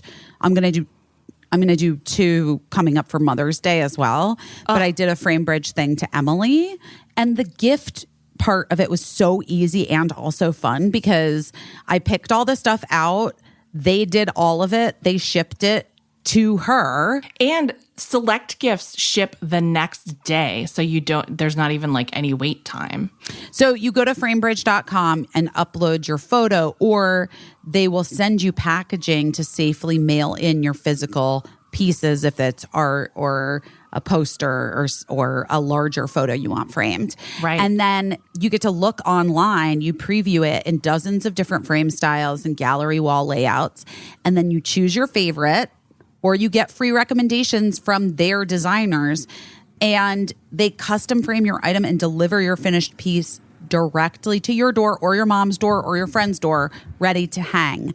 And instead of the hundreds you'd pay at a framing store, their prices start at $39 and all shipping is free. Plus, our listeners are going to get 15% off their first order at framebridge.com when they use our code OURBEST. You can order online at framebridge.com, or you can stop by a Framebridge store to work with a designer in person if you're in New York, DC, Atlanta, Philly, Boston, or Chicago. It's all very exciting. You guys So get started today. Frame your photos or send someone the perfect gift. Go to framebridge.com. Use promo code OURBEST to save an additional 15% off your first order. Just go to framebridge.com, promo code OURBEST. Framebridge.com, promo code OURBEST. Busy, we have always, throughout the history of this podcast, been talking a lot about mental health and how important it is to just, keep an eye on yours. Not just yours, all of us. All of us need to keep an eye on our mental health. Yes. Yeah, no, it's true. And I think that learning to manage your stress and anxiety and panic or depression, especially in this time, Right. is something that we all want to do, but a lot of people don't even know where to start. That is very, very difficult when you don't even know where to start. Right. And so we might have a suggestion for a place where you could start. New Mood is here to guide you to mental wellness and give you the tools that you need to tackle stress so you'll feel empowered to take on whatever life throws at you. with New Mood, you take a journey to mental wellness one step at a time. Their guided approach teaches you the power of shifting your mindset in just a few minutes a day. And they have a team of dedicated coaches, so you have support helping you on your journey. I mean, it's kind of amazing. It's backed by science. The lessons are based on psychological principles that teach you about your relationship with stress and anxiety. It provides you with a variety of tools and techniques to try out and discover. And it has daily curriculum coupled with a one-on-one coach that guides and encourages you on your journey. It's also honestly just super convenient. It's only about 10 minutes a day. You can do it wherever you need to do it and whenever you want to do it. And with New Mood, taking care of your mental wellness is empowering. They want to help you. They're going to help you understand your personal relationship with stress and anxious thoughts. And, so you can control it and build resilience and develop coping mechanisms that actually work. 10 minutes a day, that's it. And it's an app. So it's there for you anytime, anywhere, whenever you need it. Worry less and feel happier. Sign up for your trial at noom.com/best. That's NOOM.com/best.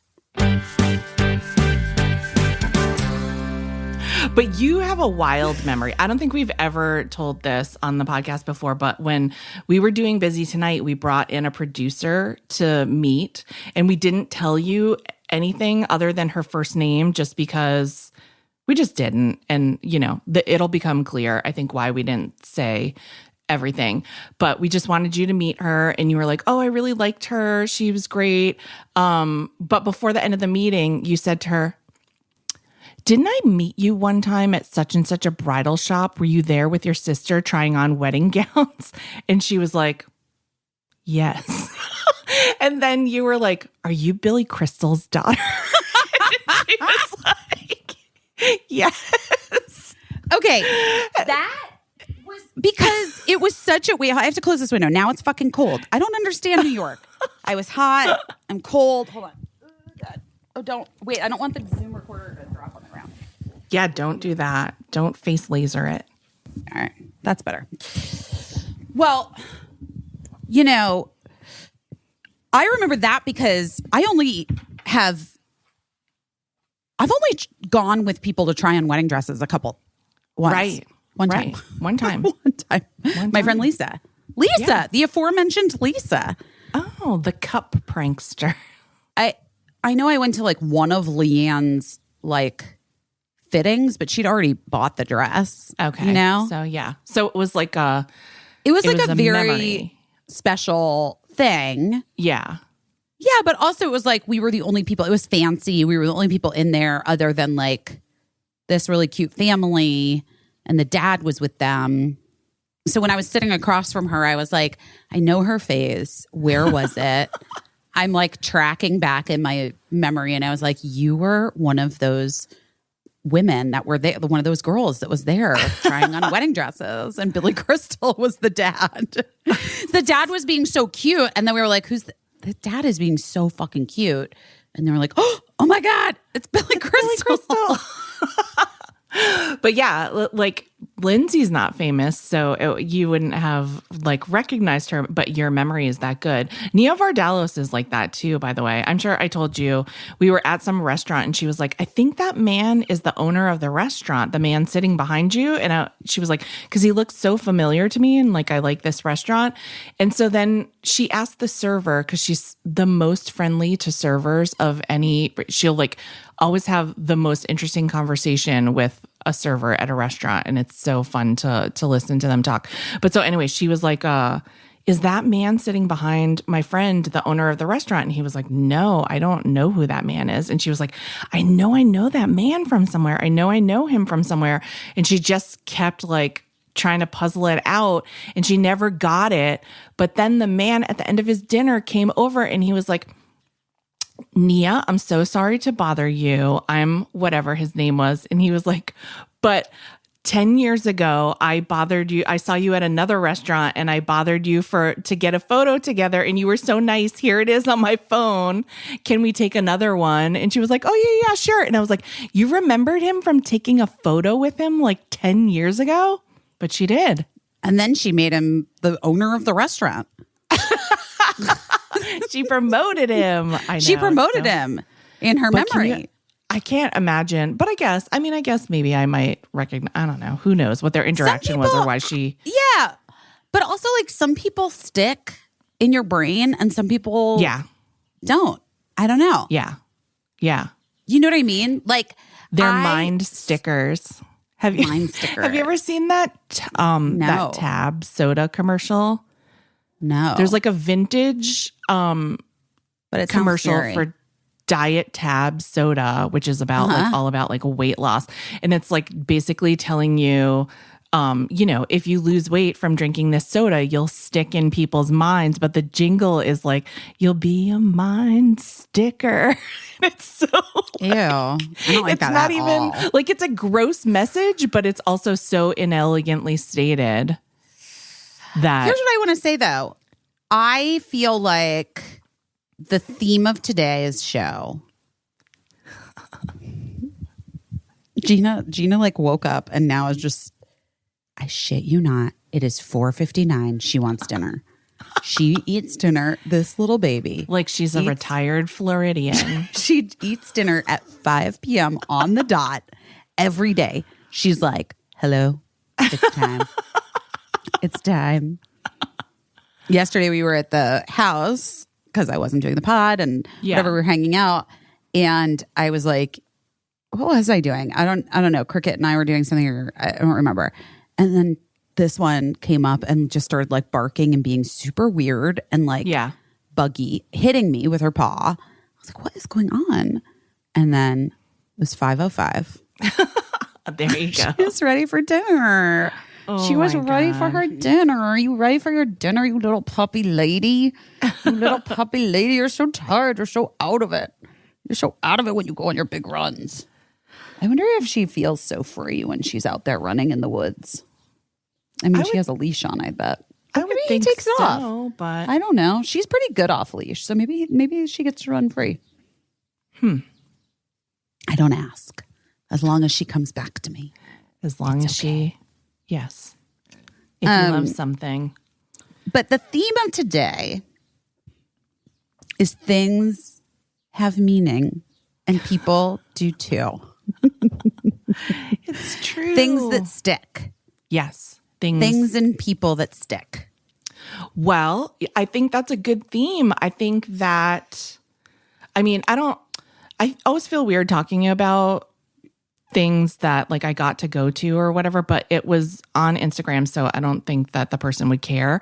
But my good friend and your good friend, Ashley Nicole Black, invited me to go to a party with her this weekend, and it was Retta's birthday party. Oh, I was invited. But yeah, of course, but you couldn't go because you live there. And hence the pink hair. The pink hair was because it was a pink party, and she does it every year, a pink party. It was so great, and I was so excited to be Ashley's plus one. But I was thinking that where I met Retta, or I think the second time I met Retta is I met her one time. She was hanging out at Busy Tonight. She wasn't the guest. I think she just came to support Christina Hendricks when she was on the show. Mm-hmm. And she said, she started talking to me. Hi, Caissie. And then she was like, you don't know me. I just know you from Busy's Instagram. And I was like, oh, ha, ha. That's funny. I always forget that. And I wondered if I had like forgotten meeting you, but I would never forget meeting you. So, but then the next time I met her was at your birthday in Mexico. No. Yeah. That's not right. Yeah. No. Where? At South by Southwest. Oh, at South she by did Southwest. our South by Southwest show. Oh, I thought that was after. No, but it had to be before. Okay. Yes. She did our South by Southwest show. And guys, my memory is so good. Yeah, it is good. Yeah, because of course your birthday party was after that. Okay. Yeah. So that's the show second was time. Fucking canceled. Yes. The second time I met her was at South by Southwest, which I don't think I really. We didn't really hang out that much. Like she just came to do the show, and then it was like left. so chaotic. Yeah, it was massively chaotic. There was a pig. Remember? We had a pig, and it couldn't go up the stairs, and they were too like, big. Yeah, and then I think it's just like, can pigs walk upstairs? I don't know. These are things I never asked until I needed to get a pig up some stairs. But anyhow.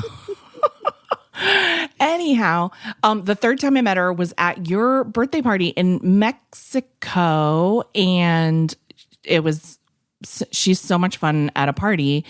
But all I remember is that the dress that I wore to your birthday party, she said, oh my God, I almost wore the same exact dress. And so I had like this whole cascade of memory because it was a pink dress. I took it out and I was like, I could wear this for the party. Oh no, it has a stain on it. It has a stain on it from like the last time I wore it. Where was that? That was Busy's birthday. Oh, this is the dress that Retta was like, I almost wore the same dress. And then I was like, even if I could get the stain out, I can't let Retta think that I only have like one pink dress. I mean, I was like, she's not going to remember me. She's not going to remember the dress. So long story short, I picked out another dress, but I didn't think it was pink enough. And I really took the assignment seriously because I was Ashley's plus one and I didn't want to bring shame on her. So I colored my hair pink for the party. Yeah, that was right. That was the right call. That's the right thing to do. And then, But then Ashley went to say hi to her and happy birthday to her. And of course I went with her. And then I was about to say like, hey, you probably don't remember me, but I met you at, and she was like, and Retta was like, Instacase. Oh my God, that's so cute. That's the first place, the only place really where she's probably ever like learned my name. It was so funny, but I was like, I can't believe after all that, I call some people by their Instagram handles. It was so fun. I was just so surprised that she remembered me, but also my Instagram handle. It was very funny to me. It's and really I was funny. like, yay. She's the best. She is such a good person. And she's so, I don't know. She just like, you know how sometimes you just look at someone and you're like, that person knows how to live life, you know? Yes, she 100% does. That's what I always think about her. I'm just like, she's really good at what she does. Like she's really good at her work, but she's also like really good at enjoying herself. Now And I Gina's like that. walked into the kitchen, just FYI. Yeah, just update. I'm sure if she could She feed went herself, to the kitchen. she would. She's going to get a can out or whatever. It's 5:06. anyways. The barking's going to start soon. Saw a ton of people there that said to say hi to you. Because You were everybody I mixed. know and love is from lives in LA. I can't. Oh my I can't unbox them. You know what I mean? Well, do you want to So. hear? It was so nice. It was so nice to see, like, saw our friend Meredith Salinger, saw our, Yeah, she and you know, Retta are really close. Yeah, it was so nice to see her in person because I hadn't seen her in a while, and like everybody had been tested before we went in, so it made me like feel comfortable, you know. Saw Yvette Nicole Brown, who I really love, and saw a bunch of people that I thought that I knew but didn't really know. But you know, for 1 second, you're like, oh, I know I know that person, but you don't really know them because they're just like were on some TV show that you liked. Saw so many people. Saw my friend Cecily Knobler, who Ashley was dying of laughter because she was like dancing the robot next to Retta, went like very intensely, like when we recognized each other and saw each other. And she was like, that was the weirdest. She was like, your friend was doing the robot so hard when she made eye contact with you. And then it was like, you know, you can't just stop doing the robot. It's probably dangerous. Well, no, you got to keep roboting. Yeah, you have to keep roboting. But Ashley was laughing at me so hard because there was like, we decided we wanted to get some food, and we went to this food truck that was like a barbecue food truck, and Ashley got a brisket sandwich. And then I was like, can I have chili cheese fries? And the guy was like, cause no bun. And the guy was like, oh, sorry, no, we're out of chili cheese fries. And then he was like, I can give you a Frito pie. Do you like that? And I said to this poor man in the food truck, do I like Frito pie? I like it so much that I named my dog Frito Pie, but he died. And then Ashley was like, that man stared at you for 1 full minute, like unable to say anything. And then the guy, in all sincerity, the food truck man was like, listen, I don't want to give this to you if it's going to traumatize you. Are you going to be okay? Oh my God. And I was like, you're like, no, I'll be yes. okay. And he was like, are you sure? Are you sure? Because like, let's find you something else besides Frito pie, because I don't want you to be upset. And I was like, no, I just was blurting out true information that you have no reason Oversharing. to want or need to know.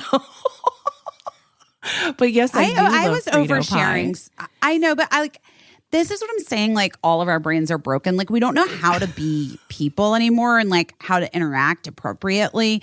And like Will Smith notwithstanding, like that whole thing is so crazy to me that like now at this point, like the reaction to it, like some people being like, I mean, the band for 10 years, I actually, you know, I rarely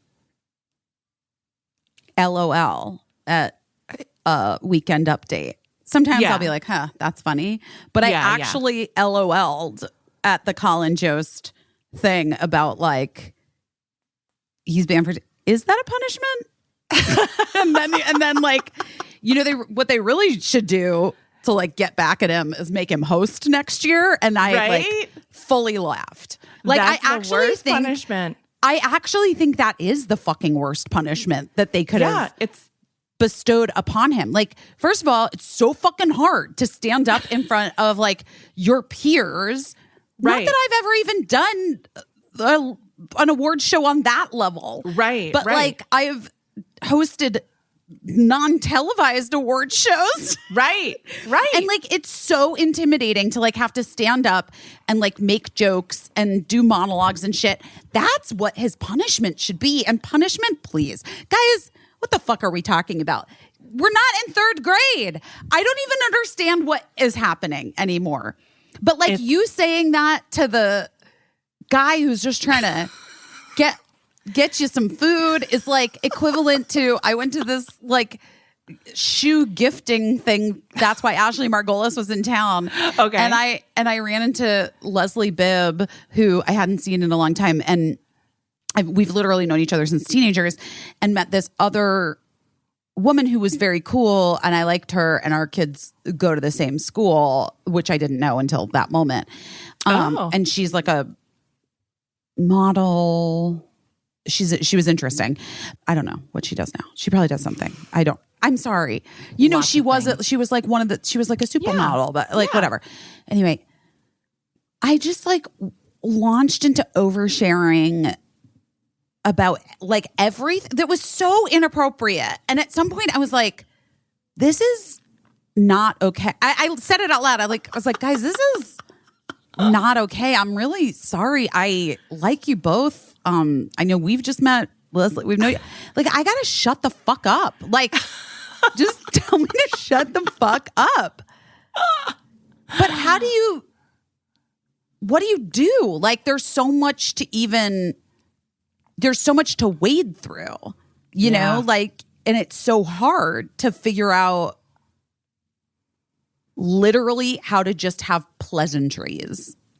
Yeah. Because pleasantries feel like bullshit. This is what we were talking about last week. Yes. Like pleasantries, small talk feels horrible. Yeah. And feels wrong. But then like you get into like an overshare. Like Birdie would be like, stop trauma dumping on people. You know, like Birdie would like if Birdie were with you during the Frito pie incident or whatever. Yeah. Birdie would be like, trauma dumping is like not fair. That guy's just trying to do his job. Like, you know, like they're very aware of putting, and Brie accuses me of trauma dumping all the time. I'm like, well, I'm just trying to tell you like some of my own experience as a human so that you like just, I have to hear all your, like, isn't that fair? I think there's a little bit of a thing. And I think like I think someone might have posted an article, or maybe I'm imagining it, but how with younger folks right now, there is kind of like a hyperbole in calling things thing. You know, it's like it like in their calls for people to be less dramatic, they're like labeling things as like a bigger, it's TikTok, right? Like you learn what something means on TikTok and then you start using it and it's like, that's not really what it means. And like, sometimes it's just a conversation. And like, yes, sometimes you go a little beyond the societal norms of like TMI boundaries or whatever. But sometimes you're just having a conversation and sometimes you're just, what you're talking about was slightly traumatic. But I think trauma dumping is more like when you're expecting someone to like hold your trauma and respond to it, which I guess maybe that food truck guy did in a way. He held but it. Like he held, you know, he held the memory of Frito pie in his hand. Have you watched Severance? That yes. TV show? Okay, so I just started it last night because multiple people, including best friend Emily Beebe, said it was the best show since Lost and reminded them of Lost. And you know, Lost is my favorite TV show of all time. Yeah, I get that. I didn't watch Lost, but I get Matt was a huge fan of Lost. It's my favorite show. I love it so much. And I get how it could be similar. Yeah. Well, so I watched 2 episodes last night. Mm-hmm. I thought it was really good. It is really good. And I'm excited for you to see the entire thing. Everybody is excellent in it, but John Turturro That's what everybody says. But John Turturro is always amazing. He's a fucking genius. Yeah, he's a genius. And But wait. also, I'm going to say Christopher Walken is incredible in it. And like, you know, Christopher Walken, I kind of think is like used in a gimmicky way often because of like how, you know, just the way that he is, his demeanor is, it's very specific. And I think this is like the most real type of role that I've seen him in. Well, I've only seen him in one scene so far, and I loved it. I thought he was so good. But also, but I don't even know why. I brought this up because Adam Scott is a friend of mine. Yeah. IRL. And I've known him for so fucking long. You guys know the story. You know the story. My very first, what? Oh, yes. The very first like table read that I ever, my very first year of like having an agent. I'll just tell the story really quick, guys. So you can just tell it, whatever. My very first year, like I was 19 years old and I had gotten an agent by auditioning. I did 2 monologues. And my first pilot season that year, I got called into audition for like, literally, it was like my dream. I couldn't even believe it. It was for a pilot that Noah Baumbach had co-written with Carlos Jacot, and Noah Baumbach was directing the pilot for Imagine Entertainment, and it was supposed to be maybe for NBC. It was supposed to be for NBC. And I was like freaking out because Noah Baumbach at the time, and this is like this is 98. This was 98. And at the time, I mean, he was like, had done like indie movies and some TV pilots, I guess. But one of his indie movies was like my favorite movie of all time. This is pre-Squid and the Whale is what I'm trying to say. Yeah. And I was obsessed with his indie movie in like high school and college and like watched it literally I had it on VHS. So I was so fucking excited. And then the craziest thing, I auditioned for the casting director first, and then I got called back, and they brought me in for him and Carlos Jacot, who's an actor and a writer who's in the indie movies of Noah Baumbach from the 90s. And I was a fan of his as well. Right. Because they went to like college together or whatever. Yeah. And anyway, then I got this call, and they're like, you're their number one choice. But the thing is, the pilot's like not officially picked up by NBC yet. So what Imagine would like to do is like put together this table read and at NBC for all the executives and everybody to hear it out loud so that they can really get it. And then Imagine is hoping that it'll push it over the top. Right. So I was like, well, this is as good as getting the fucking part. Right. So I went in and we spent like the morning sort of like going over it, and then did the table read for the NBC executives. It was the people that I remember. It was like me, Nia Vardalos, pre Big Fat Greek Wedding. Oh, so did we tell this story? We did. And Adam Scott was the guy. He was like the main guy. Right. And then the girl that was like his love interest, I don't know who she was, and then I can't remember anything else. But anyway, so I've literally known him since my very first, like day one in Hollywood. And we walked to our cars together and we smoked cigarettes. And I was like so excited. And I was like, I'm like so excited about this or whatever. And Adam, I remember, looked at me and he's like, oh, this isn't going to get picked up. This isn't going to And I was so sad and heartbroken. But anyway, my point being is that I have known him literally forever. Yeah. And he is so fucking good in this show. I feel like I don't know him at all. It's really wild because we know him as like crazy. The funniest. Like he's so funny and he's so great at bringing like humanity to like a funny character. Like he does my favorite thing where he breaks your heart a little bit when he's being funny. And he just always does that. And then to see him in this like dramatic role where he's like just fully getting to do that heartbreaking thing, and you're just really right. But it's also like just knowing him IRL, like yeah. It's just wild. It's just wild. Like it's just wild. He's so fucking good, and he doesn't drink. And his IRL. I don't think that's a secret. I don't think it is. I mean, some people just don't. He doesn't. I don't know. He just doesn't drink. Yeah. Like Gillian doesn't drink. Yeah. That's also not okay. Anyway. Jesus. Anyway, he doesn't drink, and it's that. But that scene where he's drunk, with on the date from like the second episode. Listen, by the way, I'm still in the beginning. Yeah, but it's the best drunk I've ever seen on camera. Wow, it's so good. Okay, do you remember what I'm talking about? Yes, yeah. They're walking down the street, and he's trying to like follow what she's. It's so good. I'm very impressed. I should text him. Aw, yeah. But also, like, I need to finish the show. Finish the show. It's really good. It's one of the best finales that I've seen in a long time. That's what everybody said. It's so good. Even the titles, like the title animation is so good. And the title animation is so good. Yeah. Love it, love it, love it. Patricia Arquette is outstanding I always in love it. She's Patricia always Arquette. out. My husband admitted that she's his longest standing celebrity crush, which I never knew. And I was like, great, that's a worthy crush to have. I would agree.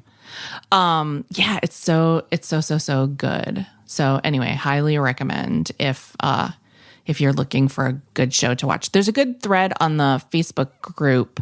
The Busy Phillips is doing her best Facebook group where people are recommending things to watch, and Severance is very popular. So. Well, sorry, I'm late to the game, guys.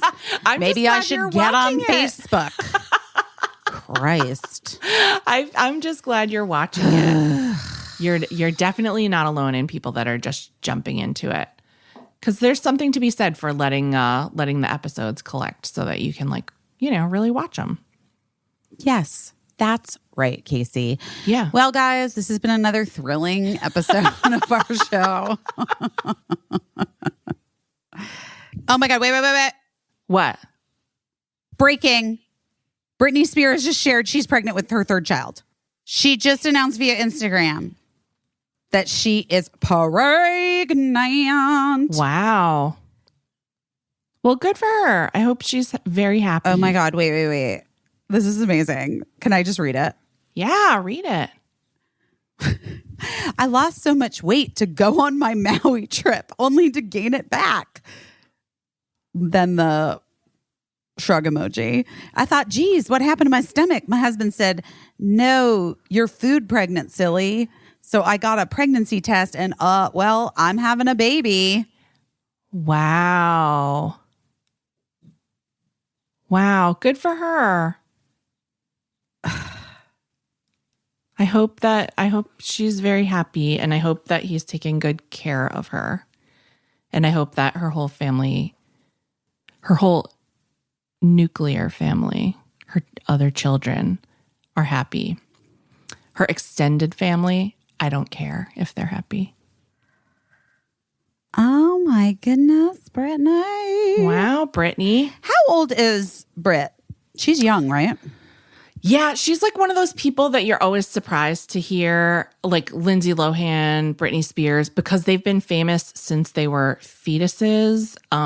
They're always younger than you think, because you've just known them to be famous for their whole lives. She's 40 years old. Brittany? So they say. She was born December 2nd, 1981, aged 40 years old. Wait, that's wild. I thought she was much younger than me. Well, she's a little younger than you, but not much younger. She's not much younger than me. No, we would have been in high school at the same time. Yeah. Let's be real. How old do you think Lindsay Lohan is? 37. She's only 35 years old. Oh. I always think that, like, she has been an adult since she was 5 years old. No, when did she start? She was really little when she first started acting. She's a baby. But I always think that Lindsay Lohan is like, she's been famous for decades and she's only 35 years old. That's wild. That's a wild situation. Anyway, congratulations to Brittany on the baby. Sending good thoughts to Brittany. Congratulations to Lindsay Lohan for only being 35 years old. That is also exciting. Congratulations to us. Congratulations for making it to us. through another week. Yeah. Tell me what you're doing your best No, at. you go first. I want you to go first. Convenient. I'm just doing my best at trying to have fun. Again, this is a rollover. Yeah. Right? I'm trying to do my best at having fun because everything has been so heavy. And Yes. I feel like this is my one life though. You know what I mean? Like, so I'm trying to do all of the things that I'm supposed to do and that I feel like logically will be helpful to people. And, I'm trying to do what I can, but also I'm only getting this one life, And so I don't think that I can forestall happiness, joy, And so in as much as I'm in control of it, I'm trying to say yes to things and not talk myself out of things that would bring me joy. I think it's really amazing when we were talking about Retta earlier about how she just knows how to live. I think it's amazing that she throws herself a birthday party every year. That's fucking genius because it's in that vein of celebrate yourself. Don't wait for other people to do it. And so, yeah. I mean, to be fair, I also throw myself pretty big birthday parties. You did. You had one pretty big birthday party. No, but I mean, I would do it pretty consistently kind of before you knew me. Yeah. I used to do good. pretty big birthday parties. And then the pandemic, I don't know, just been weird. And it got hard. That's what I'm saying. I mean, even before all that, I hated my birthday. So I would never. You're insane. Listen, this is a conversation for me and a therapist to have about why I hated my birthday. But and I would just have so much anxiety surrounding it. And it is stupid because why? You know what I mean? Why? So I'm just trying to say yes to fun things. I'm trying to hang out, go have lunch at Emily Beebe's. That's fun. Say you're going to do pottery, but then don't fucking do any pottery because you don't feel like it because you just want to eat sandwiches and ice cream and, just whatever. I know that seems basic, but I just think that I don't know. We know that play is important for kids. And This is a big thing at Hoffman. yeah.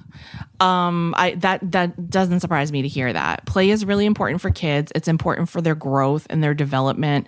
And I think it's one of those things that, as you get older, you sort of start to let go of. Also talking to ghosts is another thing that we let go of as we get older. And I don't really think we should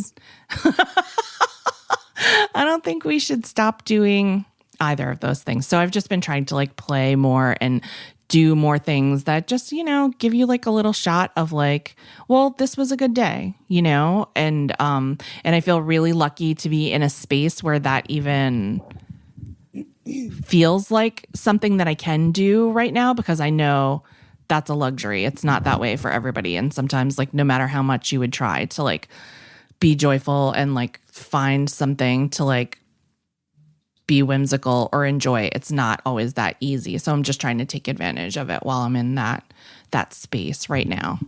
I think that's great. And I love it. Thank you. That's really great.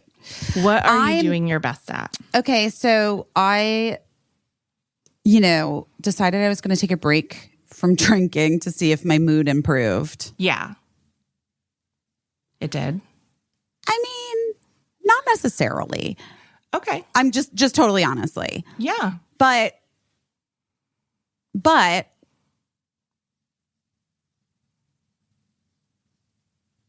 I have been sort of I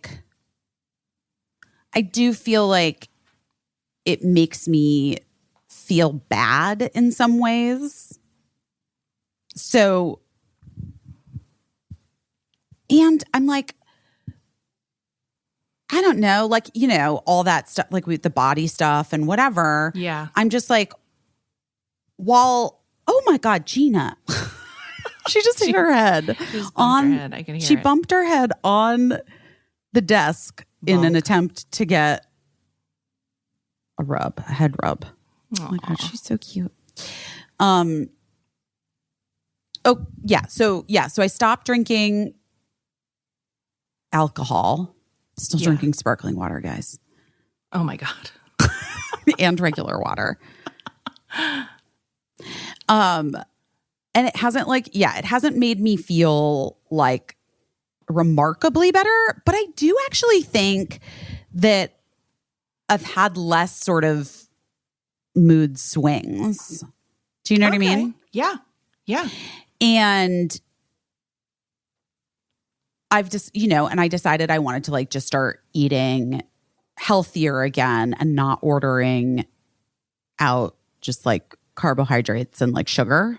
No Frito pie for all 3 meals. Well, I would eat Frito pie. I mean, we went to ABC Cochina the other night for Sarah Beth's birthday dinner. Oh, nice.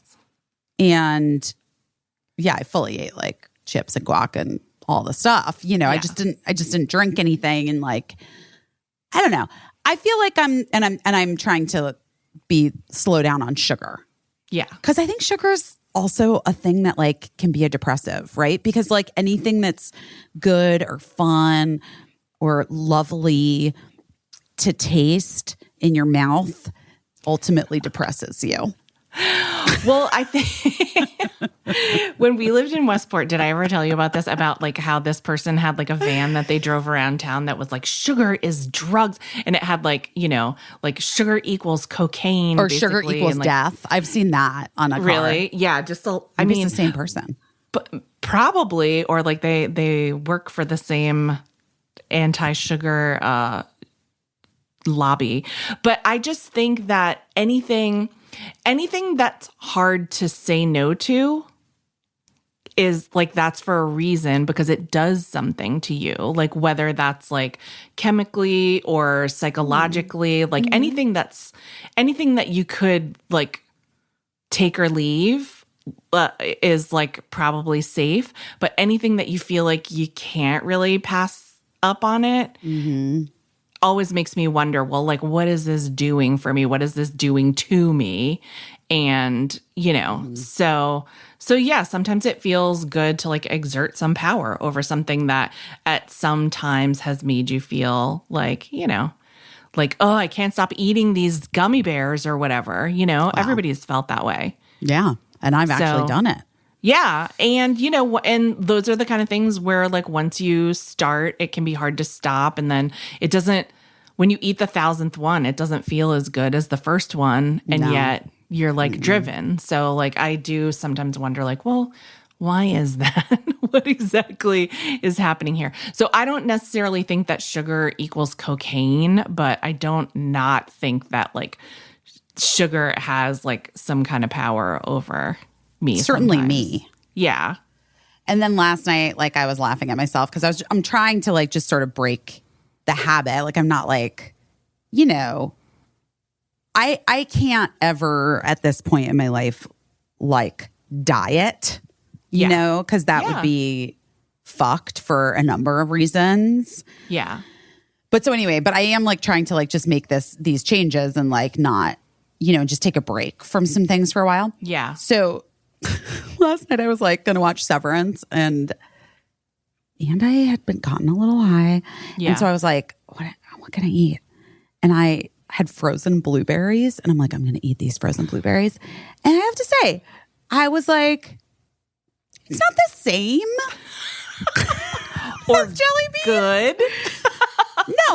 No, it was good. It just was like, it was good if you were like if you're like one of those people that like doesn't know what good things are. You know what I mean? Like there are those people that like Yeah. really just, I don't know if they're like, they don't have taste buds or like food isn't important to them or I don't know what it is, but those people do exist. And so if you were one of those people, frozen blueberries are great. A great snack. And if you're me, you're like, this'll do. Yeah, where it's just like It's like a gonna be fine. placebo. It was okay.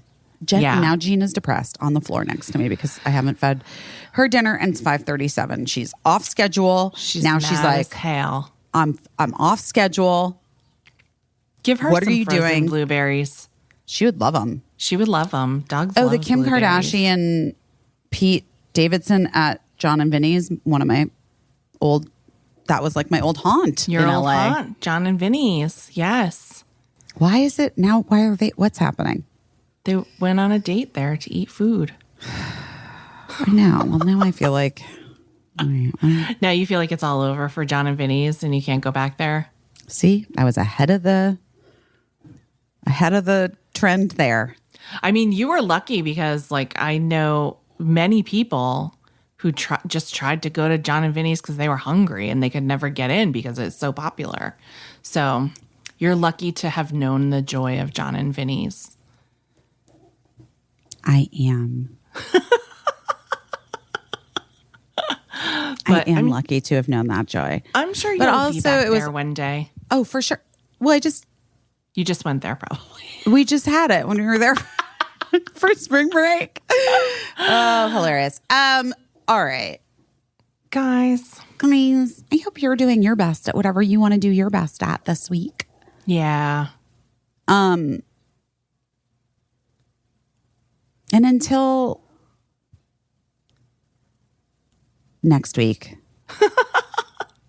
This is Monday, by the way. We were recording a little early because you have a busy schedule.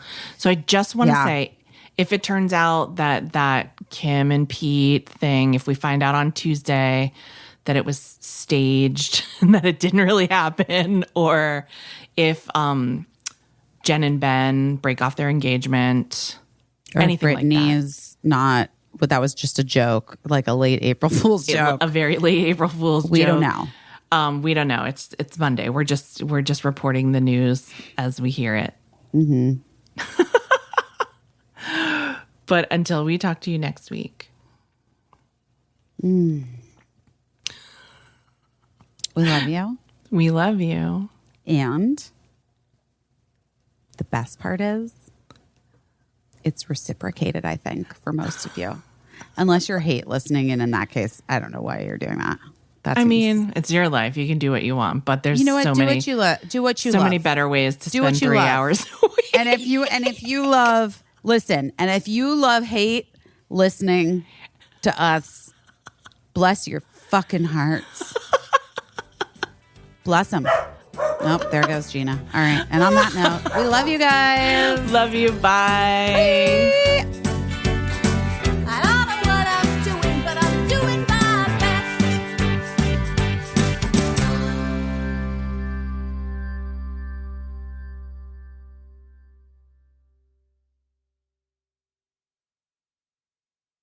Oh no.